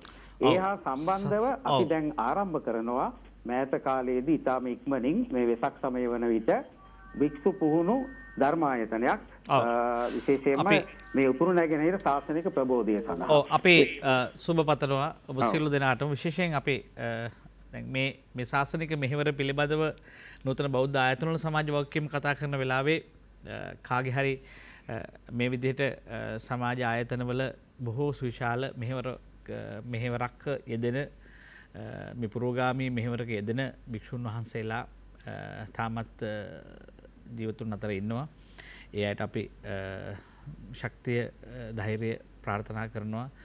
නිදුක් නිරෝගී සුවය ප්‍රාර්ථනා කරනවා. මේ සටන තාම ඉවර නැහැ. මේ තාම සටන් බිමක් තියෙන්නේ. උතුරු නැගෙනහිර ගත්තත් දකුණ බටහිර ගත්තත් සම්බුද්ධ ශාසනය ආරක්ෂා කිරීමට ඒ පවත්වාගෙන යාමට ලොකු සටනක් කරනවා.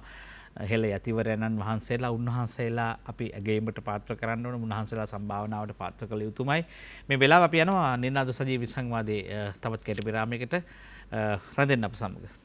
ඔබ නැවතත් නිනාද සජීවී සංවාදයේ සමගයි මේ එක්වන්නේ. නූතන බෞද්ධ ආයතනවල සමාජ වගකීම පිළිබඳවයි අපි කතා බහ කරමින් ඉන්නේ. 066 22 83 689 මම ඔබට කලින් සඳහන් කළා සාකච්ඡාව ආරම්භයේදීම සංවාදයේ ආරම්භයේදීම සඳහන් කළා අද සංවාදය පර්යේෂණාත්මක විශේෂයක් කරනවා. කිසියම් සුවිශේෂී අංගයක් අපි මැදදී එකතු වෙනවා. සුවිශේෂී අංගයක් නෙවෙයි ඇත්තටම මේ ශ්‍රී ලංකාවේ ජාතික උරුමයන් සුරකීමේ මහා සම්මේලනයේ කැඳවුම්කරු මේ බෞද්ධ උරුමයන් පිළිබඳව තරුණ ජනයා සමග විශාල කාලයක් වැඩ කරපු තරුණ නායකයෙක් එතුමට අපේ සංවාදයේ මැදදී ආරාධනා කරා. අපි එතුමාම මේ දුරකථන ඇමතුමින් පසුව හඳුනා ගමු. අපි සේනරත්න මහත්ද සිල්වා මහත්මයාට తాවකාලිකව සමුදීලා අපේ ආරාධිත අසුනට එතුමට ආරාධනා කරා. අපි බලමු මේ වෙනස මොන වගේද කියලා. අපි යනවා ඇමතුමකට. අයිබන් ඔබට. ඔබතුමාගේ නම අවිස්සාවෙල්ලෙන් අපිට කතා කරන්නේ කවුද මේ? සෝමරත් කියලා මහත්තයා. සෝමරත් මහත්තයා. සෝමරත් මහත්මයා ඔබ රූපවාහිනී යන්ත්‍රයේ හඬ හොඳටම අඩු කරලා අප සමග කතා බහ කරමු දුරකථනයෙන්. එහෙම අධ්‍යක්ෂක. හොඳටම අඩු කරලා දුරකථනයෙන් අප සමග කතා බහ කරමු. හලෝ. ඔව් ඔබ සම්බන්ධ වෙලා ඉන්න කතා කරමු. එහෙමයි. ඔව්. හලෝ මම වෛද්‍යවරයෙක් කවිසාවල පැත්තෙන් කතා කරන්නේ. ඔව් ඔබ දුරකථනයේ ඔස්සේ අප සමග කතා බහ කරමු. එහෙමයි. හලෝ මම සෝමරත්න කියලා මහත්තයෙක් කතා කරන වෛද්‍යවරයෙක්. ඔව් සෝමරත්න මහත්මයා. දැන් මට කියන්න මෙන්න මට මාගාවට එනවා සිංහල බෞද්ධ වෙනවා බේත් ගන්න. මුස්ලිම් අය එනවා දෙමළ අය එනවා. ඔව්. මම දැකලා තියෙන්නේ ඒගොල්ලෝ ඉතාමත්ම බුද්ධිමත් විදිහට හැසිරෙනවා මුස්ලිම් අය දෙමළ අය. සිංහල බෞද්ධයෝ එහෙම කරන්නේ හරි මෝඩයි. යමක් කියන්න තේරෙන්නේ නැහැ, පරණ බේති කියන්න තේරෙන්නේ නැහැ, ආදි නොඑක් මෝඩ වැඩ කරනවා. ඉතින් මම බල්ලත් මට දැඟිලා තියෙන්නේ අපේ මේ බෞද්ධ සංස්කෘතියේ වන්දනාවට තැන දීලා අපි පොඩි කාලේ බොහොම වන්දනාවල ගියාම පින්කම් පවත්වනවා, අරමයා කරනවා, නුවණ ලැබිලා නැහැ අපට. ජීවත් වෙන්නේ මේ දැන් ඉස්සර මම දන්නේ නැහැ මේ දැන් වර්තමාන මම කියන්නේ වර්තමාන කාලේ මිනිසුන්ගේ බෞද්ධයන්ගේ නුවණ ලැබිලා නැහැ. නිකම් මේ වන්දනාවල් වලට ගාථා කීමට පින්කම් වලට බෝධි පූජාවල් වලට යනවා මිසක් නුවණක් ලැබිලා නැහැ. මුස්ලිම් කෙනෙක් ආවොත් හොඳට දන්නවා කතා කරලා ගෙඩිය කියන්නත් දන්නවා බේත් ගන්නත් දන්නවා දෙමළයක් කියනයි කැපෙලා මොනවාරි කරනවා. ඇයි මෙහෙම වෙලා තියෙන අපේ සිංහල බෞද්ධයින්ද කියලා මම ප්‍රශ්නයක් කරනවා. මේ හාමුදුරුවෝ නොයේ පූජාවල් කරනවා අරමයා කරනවා පින්කම් කරනවා. නමුත් නියම බෞද්ධ දර්ශනය විදර්ශනාව ගිහින් නැහැ සමාජෙට. අපි කරන්නේ සමතේ සහ වන්දනාව. විදර්ශනා ඥානය ලැබිලා නැහැ බෞද්ධයින්ට බෞද්ධයින්ට. ඒ නිසා මේක මට ගැටලුවක්. ඔබතුමාට බොහොම ස්තුතියි. ඔව්. බොහොම ස්තුතියි ඔබට මේ සංසාර ව්‍යාධියට එකම ඔසුවක් තන සොයා දුන්නේ ගෞතම බුදුන් වහන්සේ.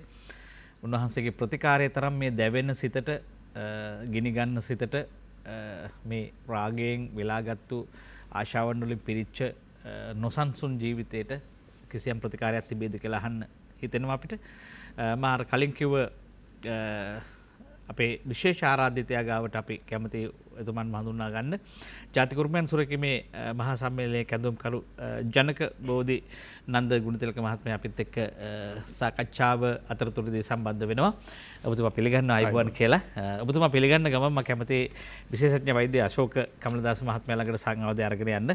නූතන බෞද්ධ ආයතන වල සමාජ භාගකීම. දැන් මේ කියන කාරණෙත් සත්‍යයක්ද දැන් මේ වෛද්‍යවරයෙක් සඳහන් කරේ.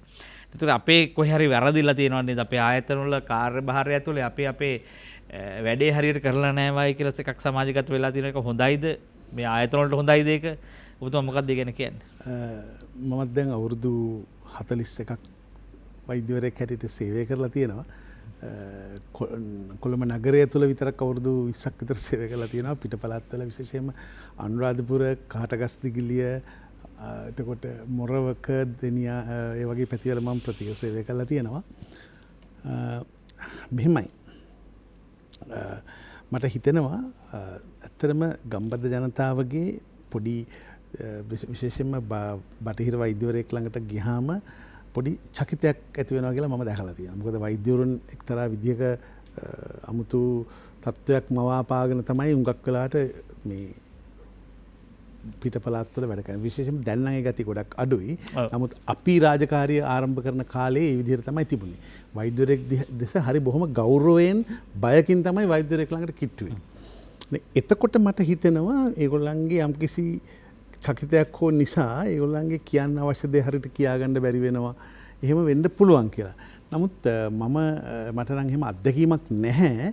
එහෙම මේ සිංහල අය අතර එහෙම විශේෂ දුර්වලකමක් තියෙනවා සහ අනිකුත් ජාතිකයන් අතර එහෙම දුර්වලකමක් නැහැ කියලා එහෙම විශේෂයක් මට දකින්නේ නැහැ. සමස්තයක් හැටියට නාගරික ජනතාව වඩා මේ හොඳට කතා කරනවා, වඩා හොඳට තමන්ගේ මතය ප්‍රකාශ කරනවා, ඉදිරිපත් කරනවා, ප්‍රශ්න අහනවා, සාකච්ඡා කරනවා. ඒක නාගරික ජනතාව අතර ඒක තියෙනවා. නමුත් ග්‍රාමීය ජනතාව අතර මම හිතනවා ටිකක් පොඩ්ඩක් අඩුයි ඒක. සාක්ෂරතාවයේ ප්‍රශ්නත් නිසා වෙන්න පුළුවන්. ඔබ සංස්කෘතියෙන් බලපාන්න පුළුවන් වතුකරයට යනකොට වගේ නෙවෙයි වෙනත් කොලනි වලට යනකොට වෙනත් නව ජනපද වලට යනකොට ඒ මහා සංස්කෘතිය ඇතුලේ පිහිටුවාගත් උපසංස්කෘතියන් වල භාෂා හැසිරීම භාෂා ඥානය දේවල් ඉදිරිපත් කිරීමේ ශක්්‍යතාවයන් වගේ වෙනස් වෙන්නට පුළුවන්. කෙසේ වෙ නමුත් ඒ එක් එක්කෙනාගේ විනිශ්චයන් අපි ඉඩ දෙනවා හැමෝටම තමන්ගේ අදහස කියන්නේ. මොකද මේ සංවාදය ඇතුලේ වඩා හොඳ දේ අඳුන ගන්නයි අවශ්‍ය වෙන්නේ. අපි හඬ අවදි කරන්න කැමතියි අපේ ජනක බෝධිනන්ද මහත්මයාගේ. දැන් ඔබතුමා විශාල වශයෙන් සමස්ත ලංකා බෞද්ධ මහා සම්මේලනයේ ජාතික තරුණ මණ්ඩලයේ හිටපු සභාපතිවරයා වශයෙන් උපසභාපතිවරයා වශයෙන් කටයුතු කරලා තියෙනවා. ඒතකොට මේ මහා විශාල කාලයත් එක්ක ඔබතුමාගේ අත්දැකීමුත් එක්ක සංවාදයේ මෙතනින් එහාට පෝෂණය කරන්න පුළුවන්. කොතනද අපිට වැරදුනේ කියලා. ප්‍රථමයෙන්ම නිනාද වැඩසටහනට ආරාධනා කිරීම පිළිබඳව මම මගේ ගෞරවනීය පින් ඔබ ආයතනයට මට පුංචි අවසරයක් දෙන්න පොඩ්ඩක් ප්‍රවේශයක් ගන්න. දේවානම්පියතිස්ස රජ සමයේ ලංකාව බුද්ධ ශාසනය බුදු දහම බෞද්ධ සංස්කෘතියේ ශිෂ්ටාචාරයෙන් ඒ පින් වැස්සෙන් තිබුණාට පස්සේ ක්‍රමක්‍රමයෙන් සාතිශය බහුතරයක් රජවරුන් යටතේ ඒක ප්‍රගමනයක් සිද්ධ වුණා. අතලොස්සක් හැර දැන් උදාහරණයක් හැටියට දුටුගැමුණු රජතුමා බලගම්බා රජතුමා එහෙම ඇවිල්ලා 18 වන සියවස වෙනකොට බුදුදහමට යම්කිසි පරිහානියකට පත් වුණා. ඒ කියන්නේ ඒක දහම නෙමෙයි ආයතන දහම නෙමෙයි. සමහරවිට ආයතන පරිහානියට ලක් වුණා. ඒ හිඩස පුරවන්න වැලිවිට අසරණ සංඝරාජාණන් වහන්සේ මිගෙට්ටුවත්තේ ගුණානන්ද ස්වාමීන් වහන්සේ මැදිහත් වීමෙන් නැවතත් ප්‍රබෝධමත් වෙන්න ගත්තා. ඒකේ ප්‍රතිඵලයක් හැටියට නොයෙකුත් බෞද්ධ සංවිධාන ඇති වෙන්න ගත්තා. පොඩි සංවිධාන ඇති වෙන්න ගත්තා. හැබැයි ඒවා විසිරීලා පැවතුනේ. ඒවා ඒකරාශී වෙලා තිබුණ නැහැ. හැමතැන තැන්වල හුදකලා සිද්ධ හැටියට තිබුණ හුදකලා ආයතන හැටියට. ඒ අතරවාරේ තමයි ශ්‍රීමත් දී.බී. ජයතිලක පී.ඩී.එස්. කුලරත්න ආදී බොහෝ මහා සුදීමතුන් පිරිසක් එකතු වෙලා 1919 සමස්ත ලංකා බෞද්ධ මහා සම්මේලනය ඇති කරන්නේ. අද වෙනකොට සමස්ත ලංකා බෞද්ධ මහා සම්මේලනය ආරම්භ කරලා වසර 100ක් ගත වෙනවා. ඒ ඉන්න මහා පින්වත් පිරිස ආරම්භ කරපු ආයතනයක් තමයි ඒ ආයතනය හරහා මහා ප්‍රබෝධයක් ඇති වුණා. ඒ ගරාවැටලා තිබිච්ච ශාසනික සම්ප්‍රදායන් සංස්කෘතිය සිංහල ජාතිය විශේෂයෙන් භාෂාව නැවතත් ප්‍රබෝධමත් වෙන්න පටන් ගත්තා.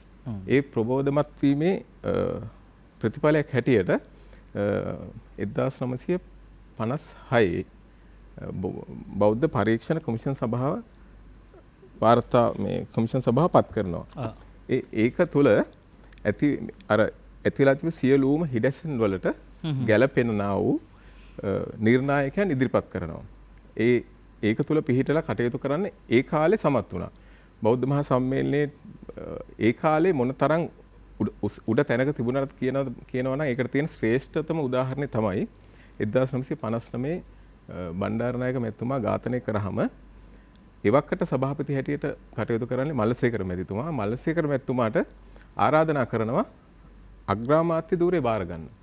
එතුමා හැබැයි එතුමාගේ තිබිච්ච මේ ජාතික බෞද්ධ හැඟීම පදනම් කරගෙන එතුමාට දේශපාලනික ආසාවක් තිබුණේ නැති නිසා එතුමා කියනවා මගේ මේ වැඩ කොටස කරගෙන යන්නම් ඕගොල්ලෝ රාජ්‍ය පාලනය කරගෙන යන්න කියලා. මම ඒක කිව්වේ එතනින් අදහස් වුණේ එතකොට ඒ කාලේ වෙනකොට සමස්ත ලංකා බෞද්ධ මහා සම්මේලනය මොන තරම් ඉහළ තැනක තියෙන්න ඕනද? රටට මග කියන, ජාතියට මග කියන, භාෂාවට මග කියන, අපේ සංස්කෘතියට, ශිෂ්ටාචාරයට මග කියන ආයතනය බවට පත් වෙලා තිබුණා. ඒ පත්වීම හේතු කොටගෙන තමයි අපේ ආයතනයට ආරාධනා ලැබෙන්නේ. හැබැයි එතනින් පස්සේ එතුමාගෙන් පස්සේ මේ ආයතනයේ ක්‍රමක්‍රමයෙන් අඳුරු යුගයකට ගමන් කරනවා. ඒ පරිහානිය මේ දශක කීපයක් තුල දිගින් දිගටම ගලාගෙන ආවා. අනිත් එක තමයි අපේ ඒ පරිහානියට හේතුව තමයි රජ සමයේ ලංකාව ජාතිය ආගම ඒ සියල්ල උඩට එන්න එක හේතුවක් තමයි බුදුදහම හරියට අපි ග්‍රහණය කරගෙන තිබුණා. ලෝකෝත්තර පැත්ත අපි පොඩ්ඩක් පැත්තකින් තිබ්බහම ලෞකික පැත්තේදී දැන් බෞද්ධ ජීවන සම්ප්‍රදාය කියන්නේ මේ සිංහලයට විතරක් සීමා වෙච්ච එකක් නෙමෙයි. අපි මූලිකම ගමුකෝ හරය පන්සිල් පද පහ. ඒකේ පාණාතිපාතා ගත්තාම ඒක සිංහලයට විතරක් අදාළ නැහැනේ. තව සතෙක්ගේ ජීවිතේට හානි කරන එක ඕනම කෙනෙකුට පොදුයි. ඒක සිංහලයටද දෙමළ ජාතිකයටද ඉස්ලාම් බැතිමතරාදට කියලා වෙනසක් නැහැනේ. අපිට ඒ කාලේ ඒක ඒ රජවරු අපේ රටට ඒක අන්තර්ග්‍රහණය කළ තිබුණා නිවැරදි ආකාරයට. හැබැයි ඒක ගෙලි වුණා යටත් විස සමයෙන් පස්සේ. ඊට පස්සේ බිහිවෙච්ච ආණ්ඩු සමස්තයක් හැටියට සියලුම රජයන් කිව්වත් වැරදි නැහැ. අර තිබිච්ච හරයන් ටික ගත්තේ නැහැ. ලෝකෝත්තර පැත්ත තම නැනපමණින් අවබෝධ කරගන්න ඕන එකක්. අර බෞද්ධ ජීවන සම්ප්‍රදාය අපිට බැරි වුණා ඊට පස්සේ සමාජගත කරන්න. ඒක සමාජගත කරන්න තමයි අවසානයේ බුදුමහා සමුළුව බිහි වුණේ. ඒකේ මුල් කාලේ ඒක කරා.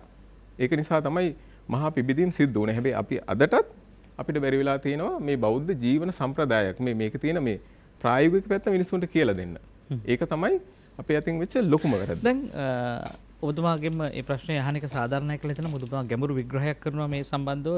දැන් අපි කල්පනා කරොත් දැන් මේ නිදහස ලැබීමෙන් පස්සේ ඇතම් දේශපාලනික වෙනස් වීම් සිද්ධ වුණා. බණ්ඩාරනායක ඝාතනය වගේ දේවල් තීරණාත්මකව රට වෙනත් දිශාවකට හැරෙව්වා. ඊට පස්සේ 71 වගේ කාලෙදී රට තීරණාත්මකව තව පැත්තකට හැරෙනවා.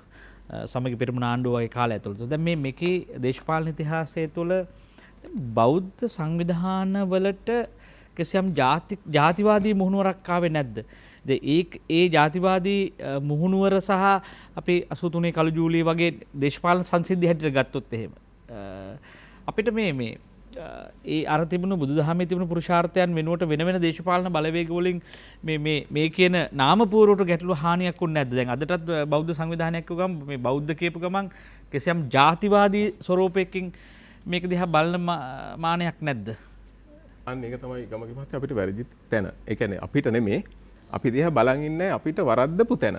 ඒ කියන්නේ බෞද්ධ සංවිධානය කිව්ව ගමන් ජාතිවාදී කියන වචනයක් අපේ ඔළුවට දාලා තිනවා. මාධ්‍ය මගින් නොයෙකුත් සංවිධාන මගින් විදේශ ආයතන මගින් ඒ බෞද්ධ සංවිධානයක් බිහි වෙලා ඒ කියන අදහස දිහා නෙමෙයි බලන්නේ. අපි මොකක් හරි පෙන්වුවාම මේකේ වැරද්දක් තියෙනවා මේ වැරද්ද දිහා බලන්නේ කොහොම වැරද්ද දිහා නෙමෙයි අපි බලන්නේ. අපි නෙමෙයි සමාජය බලන්නේ ඒක දිහා නෙමෙයි. අර ඒ වැරද්ද ඉදිරිපත් කරන ආයතනයට හෝ සංවිධානයට චෝදනා කරනවා මෙන්න අන්තවාදයක් ගොඩනගනවා කියලා. අද වෙනතුරු මේ කවුරුත් ඔප්පු කළා නැහැ මේ බෞද්ධ සංවිධානයක් විසින් අන්තවාදී දෙයක් කරලා තියෙනවා කියලා. හැමතිස්සෙම කියලා තියෙන්නේ මොකක් හරි සිද්ධියක් ගැනනේ. ඒ සිද්ධිය විග්‍රහ කරලා බැලුවොත් එතන තියෙන බෞද්ධ අන්තවාදය නෙමෙයි.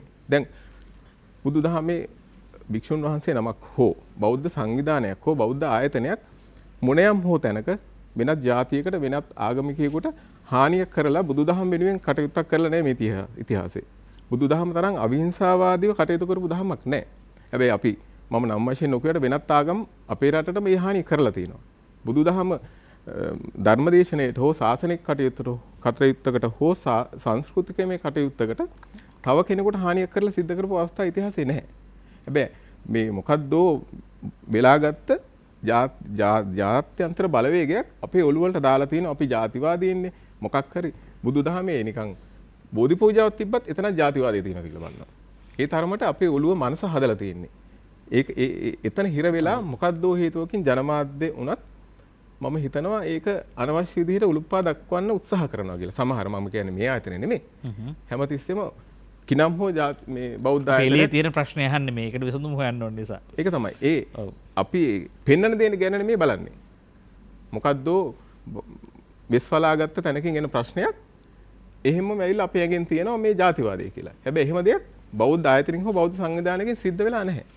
ওই සියල්ලට මූණ දෙන්න හදපු ආයතනයක් තමයි සමස්ත ලංකා බෞද්ධ මහා සම්මේලනය කියන්නේ. මම අර ගොනු කරගෙන ආවා වගේ ඒ මල්ලසේකර මැතිතුමාගෙන් පසු කාලීනව ඒ වගකීම අපේ අතින් පැහැර හැරුණා. කොතනද වැරදුනේ කියලා හොයාගත්තාම අපිට පුළුවන් ඒ වැරදුන තැන හදාගෙන නැත්නම් එතනින් ආපහු වෙනස් කරලා අපිට යන්න රට ගෙනියන්න.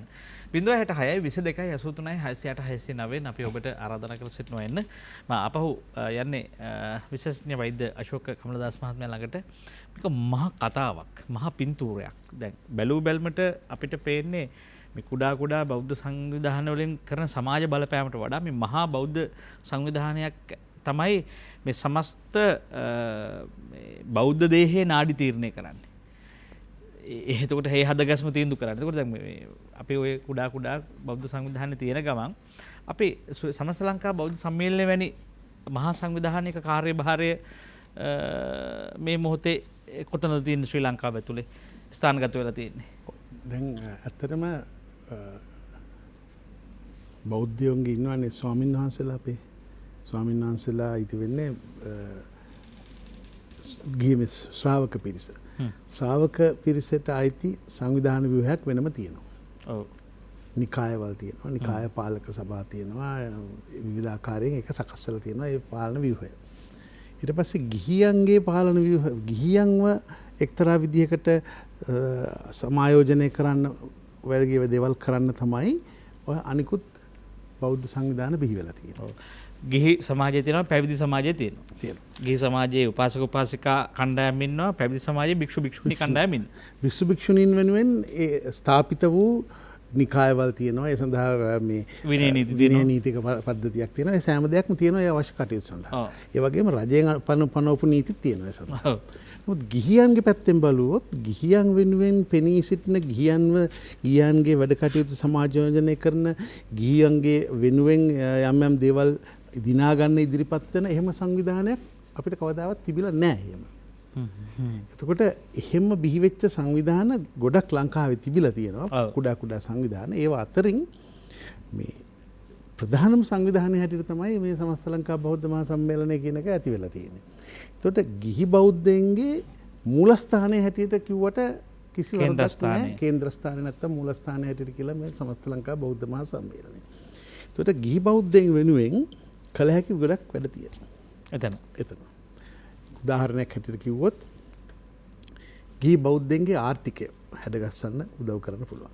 මොකද අපේ ස්වාමීන් වහන්සේලා ගිහි බෞද්ධයන්ට ධර්මයෙන් අනුශාසනා කරනවා ඔවුන්ගේ අධ්‍යාත්මය වර්ධනය කරගන්න. එතකොට අපි ගිහි බෞද්ධයෝ හැටියට අපිට පුළුවන් ඔවුන්ගේ අර්ථයෙන් සංවර්ධනය කරගන්න ඒ අවශ්‍ය කටයුතු වල. දැන් මේ කියන කාරණා තුළ කියන්නේ ඒක වෙන්නේ නැහැ කියන කාරණේ කියනවා. ඒක වෙනව මදි කියලා. ගිහි බෞද්ධ සංවිධාන බෞද්ධයන්ගේ අර්ථය වෙනුවෙන් කටයුතු කරන ගොඩක් තියෙනවා. අර්ථ සිද්ධියෙන් වැඩ කළ යුතුයි. සිද්ධියෙන් කරන්න ඕන. ඒවා කෙරෙන ප්‍රමාණයකුත් තියෙනවා.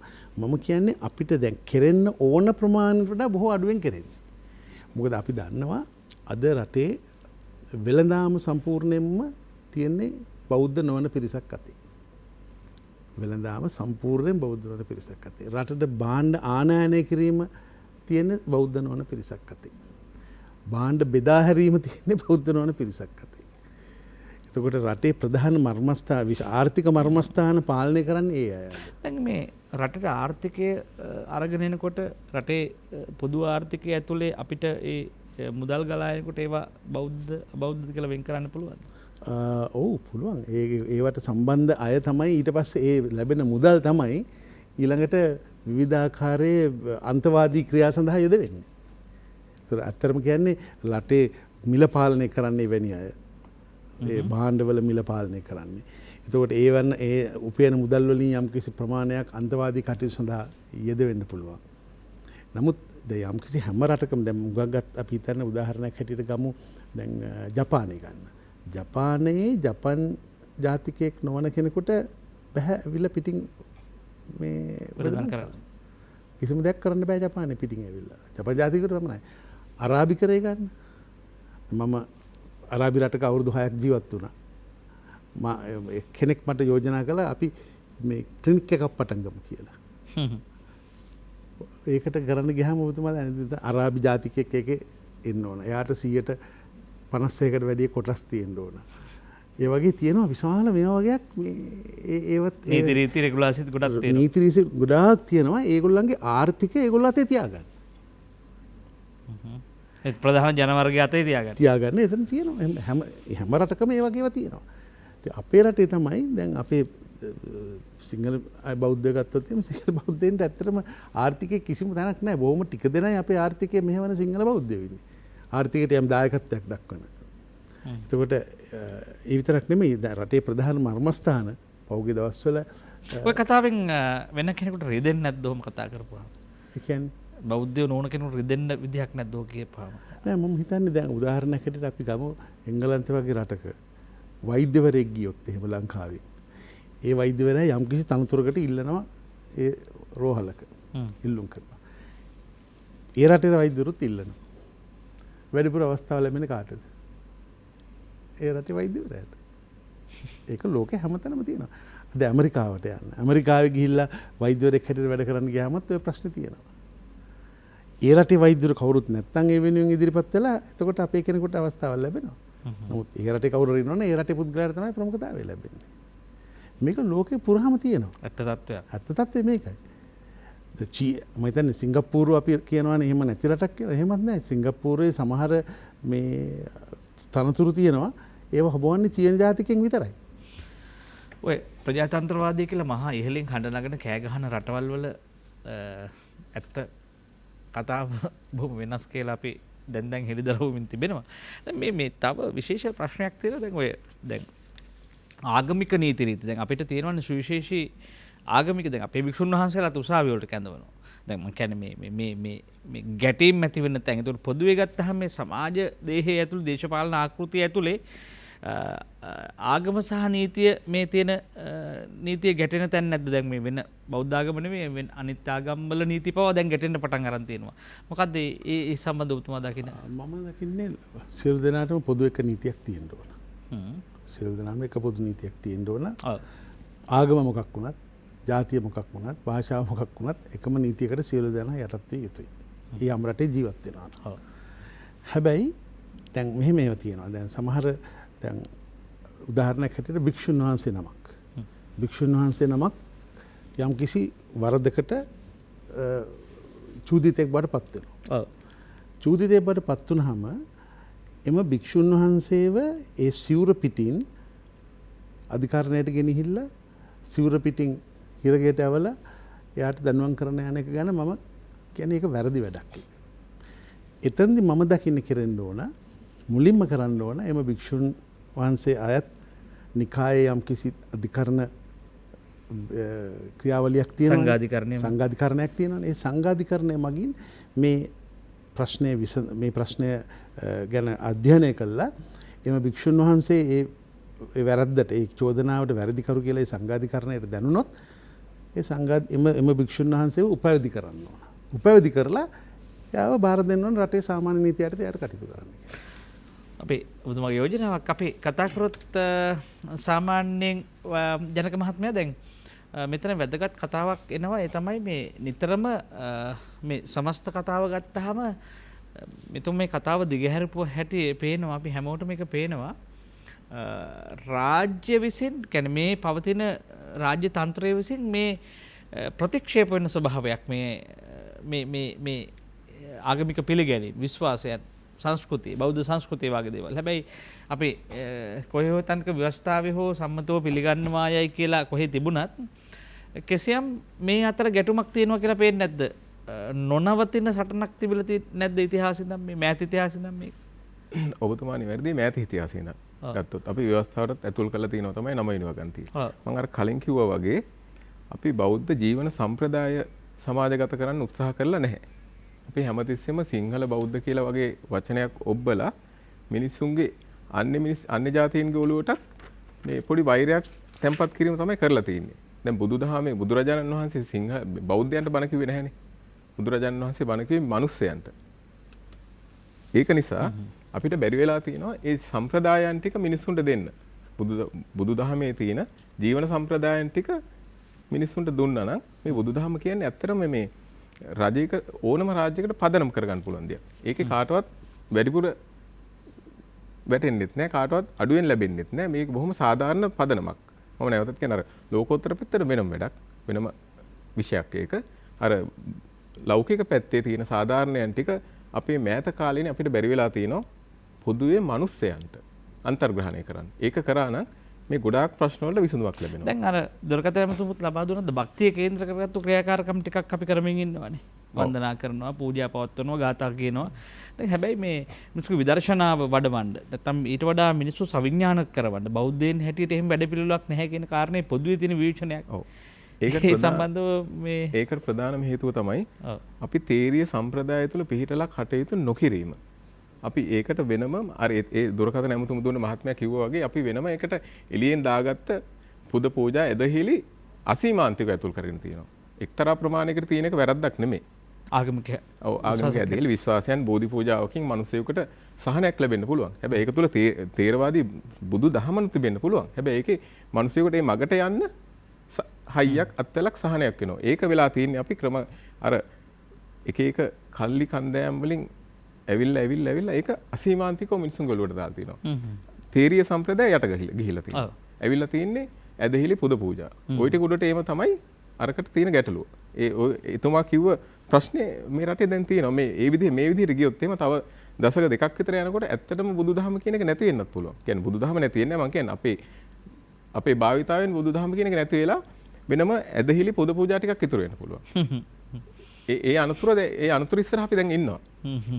ඒකට ඉතින් ගිහි පැවිදි දෙපක්ෂයෙන් වග කියනවා. අඩු වැඩි වශයෙන්. මෙතුමා කිව්ව තැනට එන එක මට හොඳයි කියලා හිතෙනවා. දැන් විශේෂයෙන් මේ භික්ෂු සහ විශේෂයෙන් පැවිදි පාර්ශවයේ විනය සහ අනිකුත් කටයුතු සම්බන්ධව නිශ්චිතව පොතපතේ සඳහන් නිශ්චිත කාරණා ටිකක් තියෙනවා. ඒ සම්බන්ධව මූලාශ්‍ර තියෙනවා. ඒක බෞද්ධයාගේ මේ ඇවතුම් පැවතුම් චර්යා රටා බෞද්ධ හික්මීම ශික්ෂණය මේවා සකස් කරන්න මූලාශ්‍ර නැහැනේ. ඒක දැන් සමස්ත ලංකා බෞද්ධ සම්මේලනය වැනි මේ ඔබ කියන ආකාරයට ඒ ආයතනය තමයි මහා පාසල මේ සමස්ත බෞද්ධයාගේ විශ්වවිද්‍යාලය.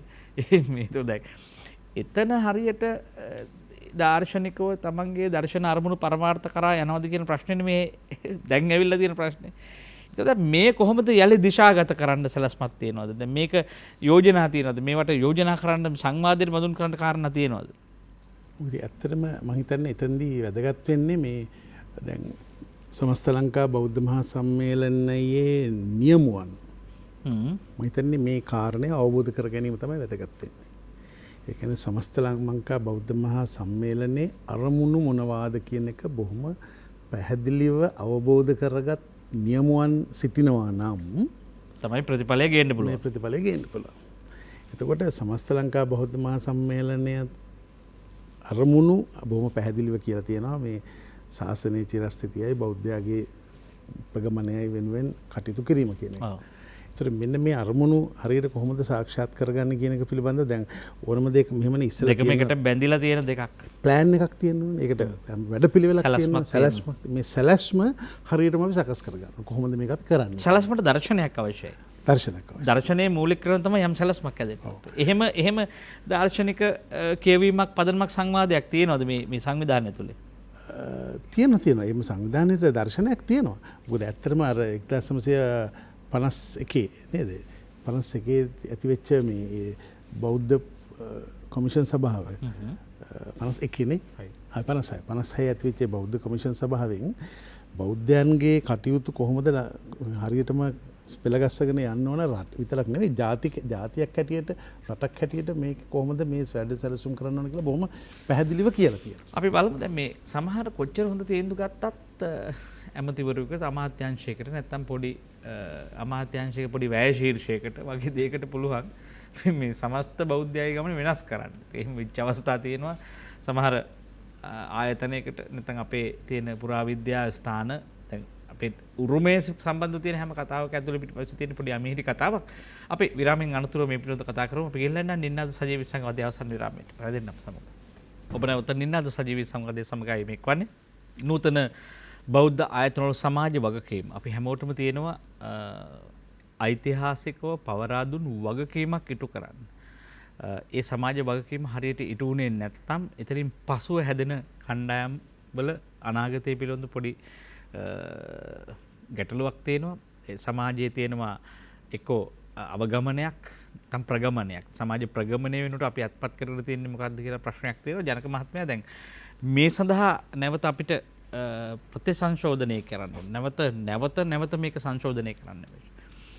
මොකක්ද තියෙන අපිට වැඩපිළිවෙල මේ විශේෂයෙන් බෞද්ධ මහා සම්මේලනය වැනි ආයතන නැවත ප්‍රතිස්ථාපනය කිරීම. වැටෙන හැමතැනම අපි හදනවා. පන්සිල් කැඩෙනකොට ආය ගන්නවා බෞද්ධයෙක්. ඒ වගේ වැටෙන හැමතැනම නැගිටින්න කොහොමද මේවා දිශාගත කරන්නේ? හරි. ඔබතුමාගේ අපි වැටුනහම නැගිටින්න පුළුවන් ඇත්තටම. දැන් බෞද්ධ මහා සම්මේලනය කියන්නේ සමස්ත ජාතියේ නායකත්වය දෙන්න පුළුවන් තැන. මේ ගිහි බෞද්ධයාගේ මුදුන් මල්කඩ. මේක බෞද්ධ පාර්ලිමේන්තුවක් වගේ. මේකේ මට පොඩි අවසරයක් දෙන්න ගැන පොඩි විග්‍රහයක් කරන්න. ප්‍රධාන සභාපතිවරයාගේ යටතේ අපේ තියෙන මණ්ඩල බෙදලා.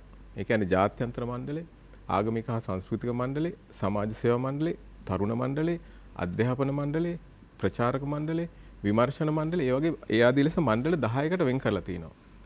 එතකොට ඒකෙන්ම පේනවා මේ බෞද්ධ මහා සම්මේලනය කියන්නේ පොඩි හුදකලා මේ පොඩි මාවතක තියෙන බෞද්ධ මේ එකමුතු සමිතියක් නෙමෙයි. ජාත්‍යන්තර කටයුතු වලට වෙනම තියෙනවා. ආගමික පැත්තක් වෙනම තියෙනවා. අධ්‍යාපනයට මැදිහත් වෙන්නත් පුළුවන්. ඒ කියන්නේ අධ්‍යාපනයට මැදිහත් වෙනවා කියන එකෙන් දැන් අපි ඇත්තටම කරන්නේ අධ්‍යාපනයට මැදිහත් වෙනවා කියලා කරන්නේ පොත්පත් ටිකක් එකතු කරගෙන ඉස්කෝලේකට ගිහලා බෙදලා එනවා. බැනර් එකක් කියලා වගේ. ඕක තමයි කරන්නේ. ඕක නෙමේ අධ්‍යාපන මණ්ඩලය හදලා තියෙන්නේ ඕකට නෙමේ. ඒ කියන්නේ අධ්‍යාපන ප්‍රතිපත්ති හදන්න. අධ්‍යාපනයේ වැරදි අඩුපාඩු හදලා පෙන්නන්න. ඒකට මග කියන්න. මෑත උදාහරණයක් තියෙනවා මම හිතන්නේ වසර 2කට හෝ 3කට කලින් පහේ පන්තියේ මගේ මතකේ නිවැරදිනම් පහේ පන්ති ඉංග්‍රීසි වැඩපොත. ඒකේ ලංකා සිටීමේ දිස්ත්‍රික් වෙන් කරලා පෙන්නනවා. පළාත් වෙන් කරලා පෙන්නනවා. පළාත් 9ක් තියෙනවානේ. ඒ පළාත් 9 පාට 9කින් අපි ඉගෙන ගන්න කාලේ තිබුණා. ඒ අවුරුදු 2කට හෝ 3කට කලින් මුද්‍රණය කරපු පොතේ උතුරු පළාත හා නැගෙනහිර පළාත එක පාටින් වෙන් කරලා තියෙනවා. එක පාටක් වෙන් කරලා අනිත් හැම පළාතකටම පාට 7ක් දාලා අර එක පාටින් කරලා තියෙනවා. මැද්දෙන් වෙන් කරලත් නැහැ. මේ මොකද්ද කරලා තියෙන්නේ? අර ඔබතුමාර කලින් මතු කර ප්‍රශ්නේ වගේ අර එළියෙන් එන බලල්ලත් පුංචි කාලේ ඉඳන් ඔළුවට දාන වෙන මනසට වෙන එකක්. දැන් උතුරු පළාත නැගෙනහිර පළාත වෙන් කරන්න බැරිද මැද්දෙන් ඉලක් ගහලා? පුළුවන්. පාට දෙකක් දාන්න බැරිද? පුළුවන්. ඇයි නොදාන්න හිතාමතා. හැබැයි ඒක හදන මණ්ඩලේ ඉන්නේ උගත්තු. ඕනොත් පිටරට ගිහලා ඔළුව හොදගෙන ඇවිල්ලා කරන වැඩක් නේ. දැන් කිසියම් දේශපාලනික සහ සම්බන්ධයක් තියෙනවද මේ ආයතනෙත් එක්ක? මේ ආයතනේ ස්වාධීන ආයතනයක්. මේකට තියෙන්නේ රටට යහපත් වැඩපිළිවෙලකට මඟ පෙන්වන එක විතරයි. මේක දේශපාලන අර පක්ෂයට හෝ මේ පක්ෂයට හෝ බැඳිච්ච ආයතනයක් නෙමෙයි. තනි ස්වාධීන ආයතනයක්. ඍජු ලෙස දේශපාලනයට දායක වෙන කෙනෙකුට මේ ආයතනේ නිල්තල දරන්නත් බැහැ ව්‍යවස්ථාවෙන්ම. මේක පිරිසිදු ආයතනයක් මේක. දැන් අර මම හරි නැවතර උදාහරණයක් නම් දැන් ඒතර අපේ අධ්‍යාපන මණ්ඩලයේ තියෙන්නේ හරිනම් අන්න අරවට මැදිහත් වෙන්න. ඒවට මැදිහත් වෙලා තිබුණේ නැහැ. ඒ කියන්නේ මේ රටේ හරයට පහර ගහන දේවල් වලට අපි මැදිහත් උන්නේ නැහැ සාධනීය ලෙස. ඒ කියන්නේ අවශ්‍යතාවයට ප්‍රමාණවත් පරිදි සාපේක්ෂව මැදිහත් උන්නේ නැහැ. ඇයි මැදිහත් නොවුනේ?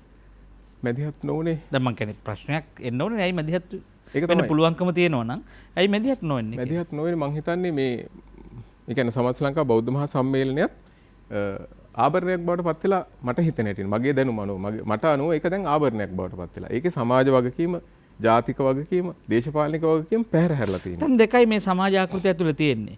කවුරු හෝ බලයට සේවය කරන්න ඕන, කවුරු හෝ ලාභයට සේවය කරන්න ඕන. කිසියම් ආයතනයක්.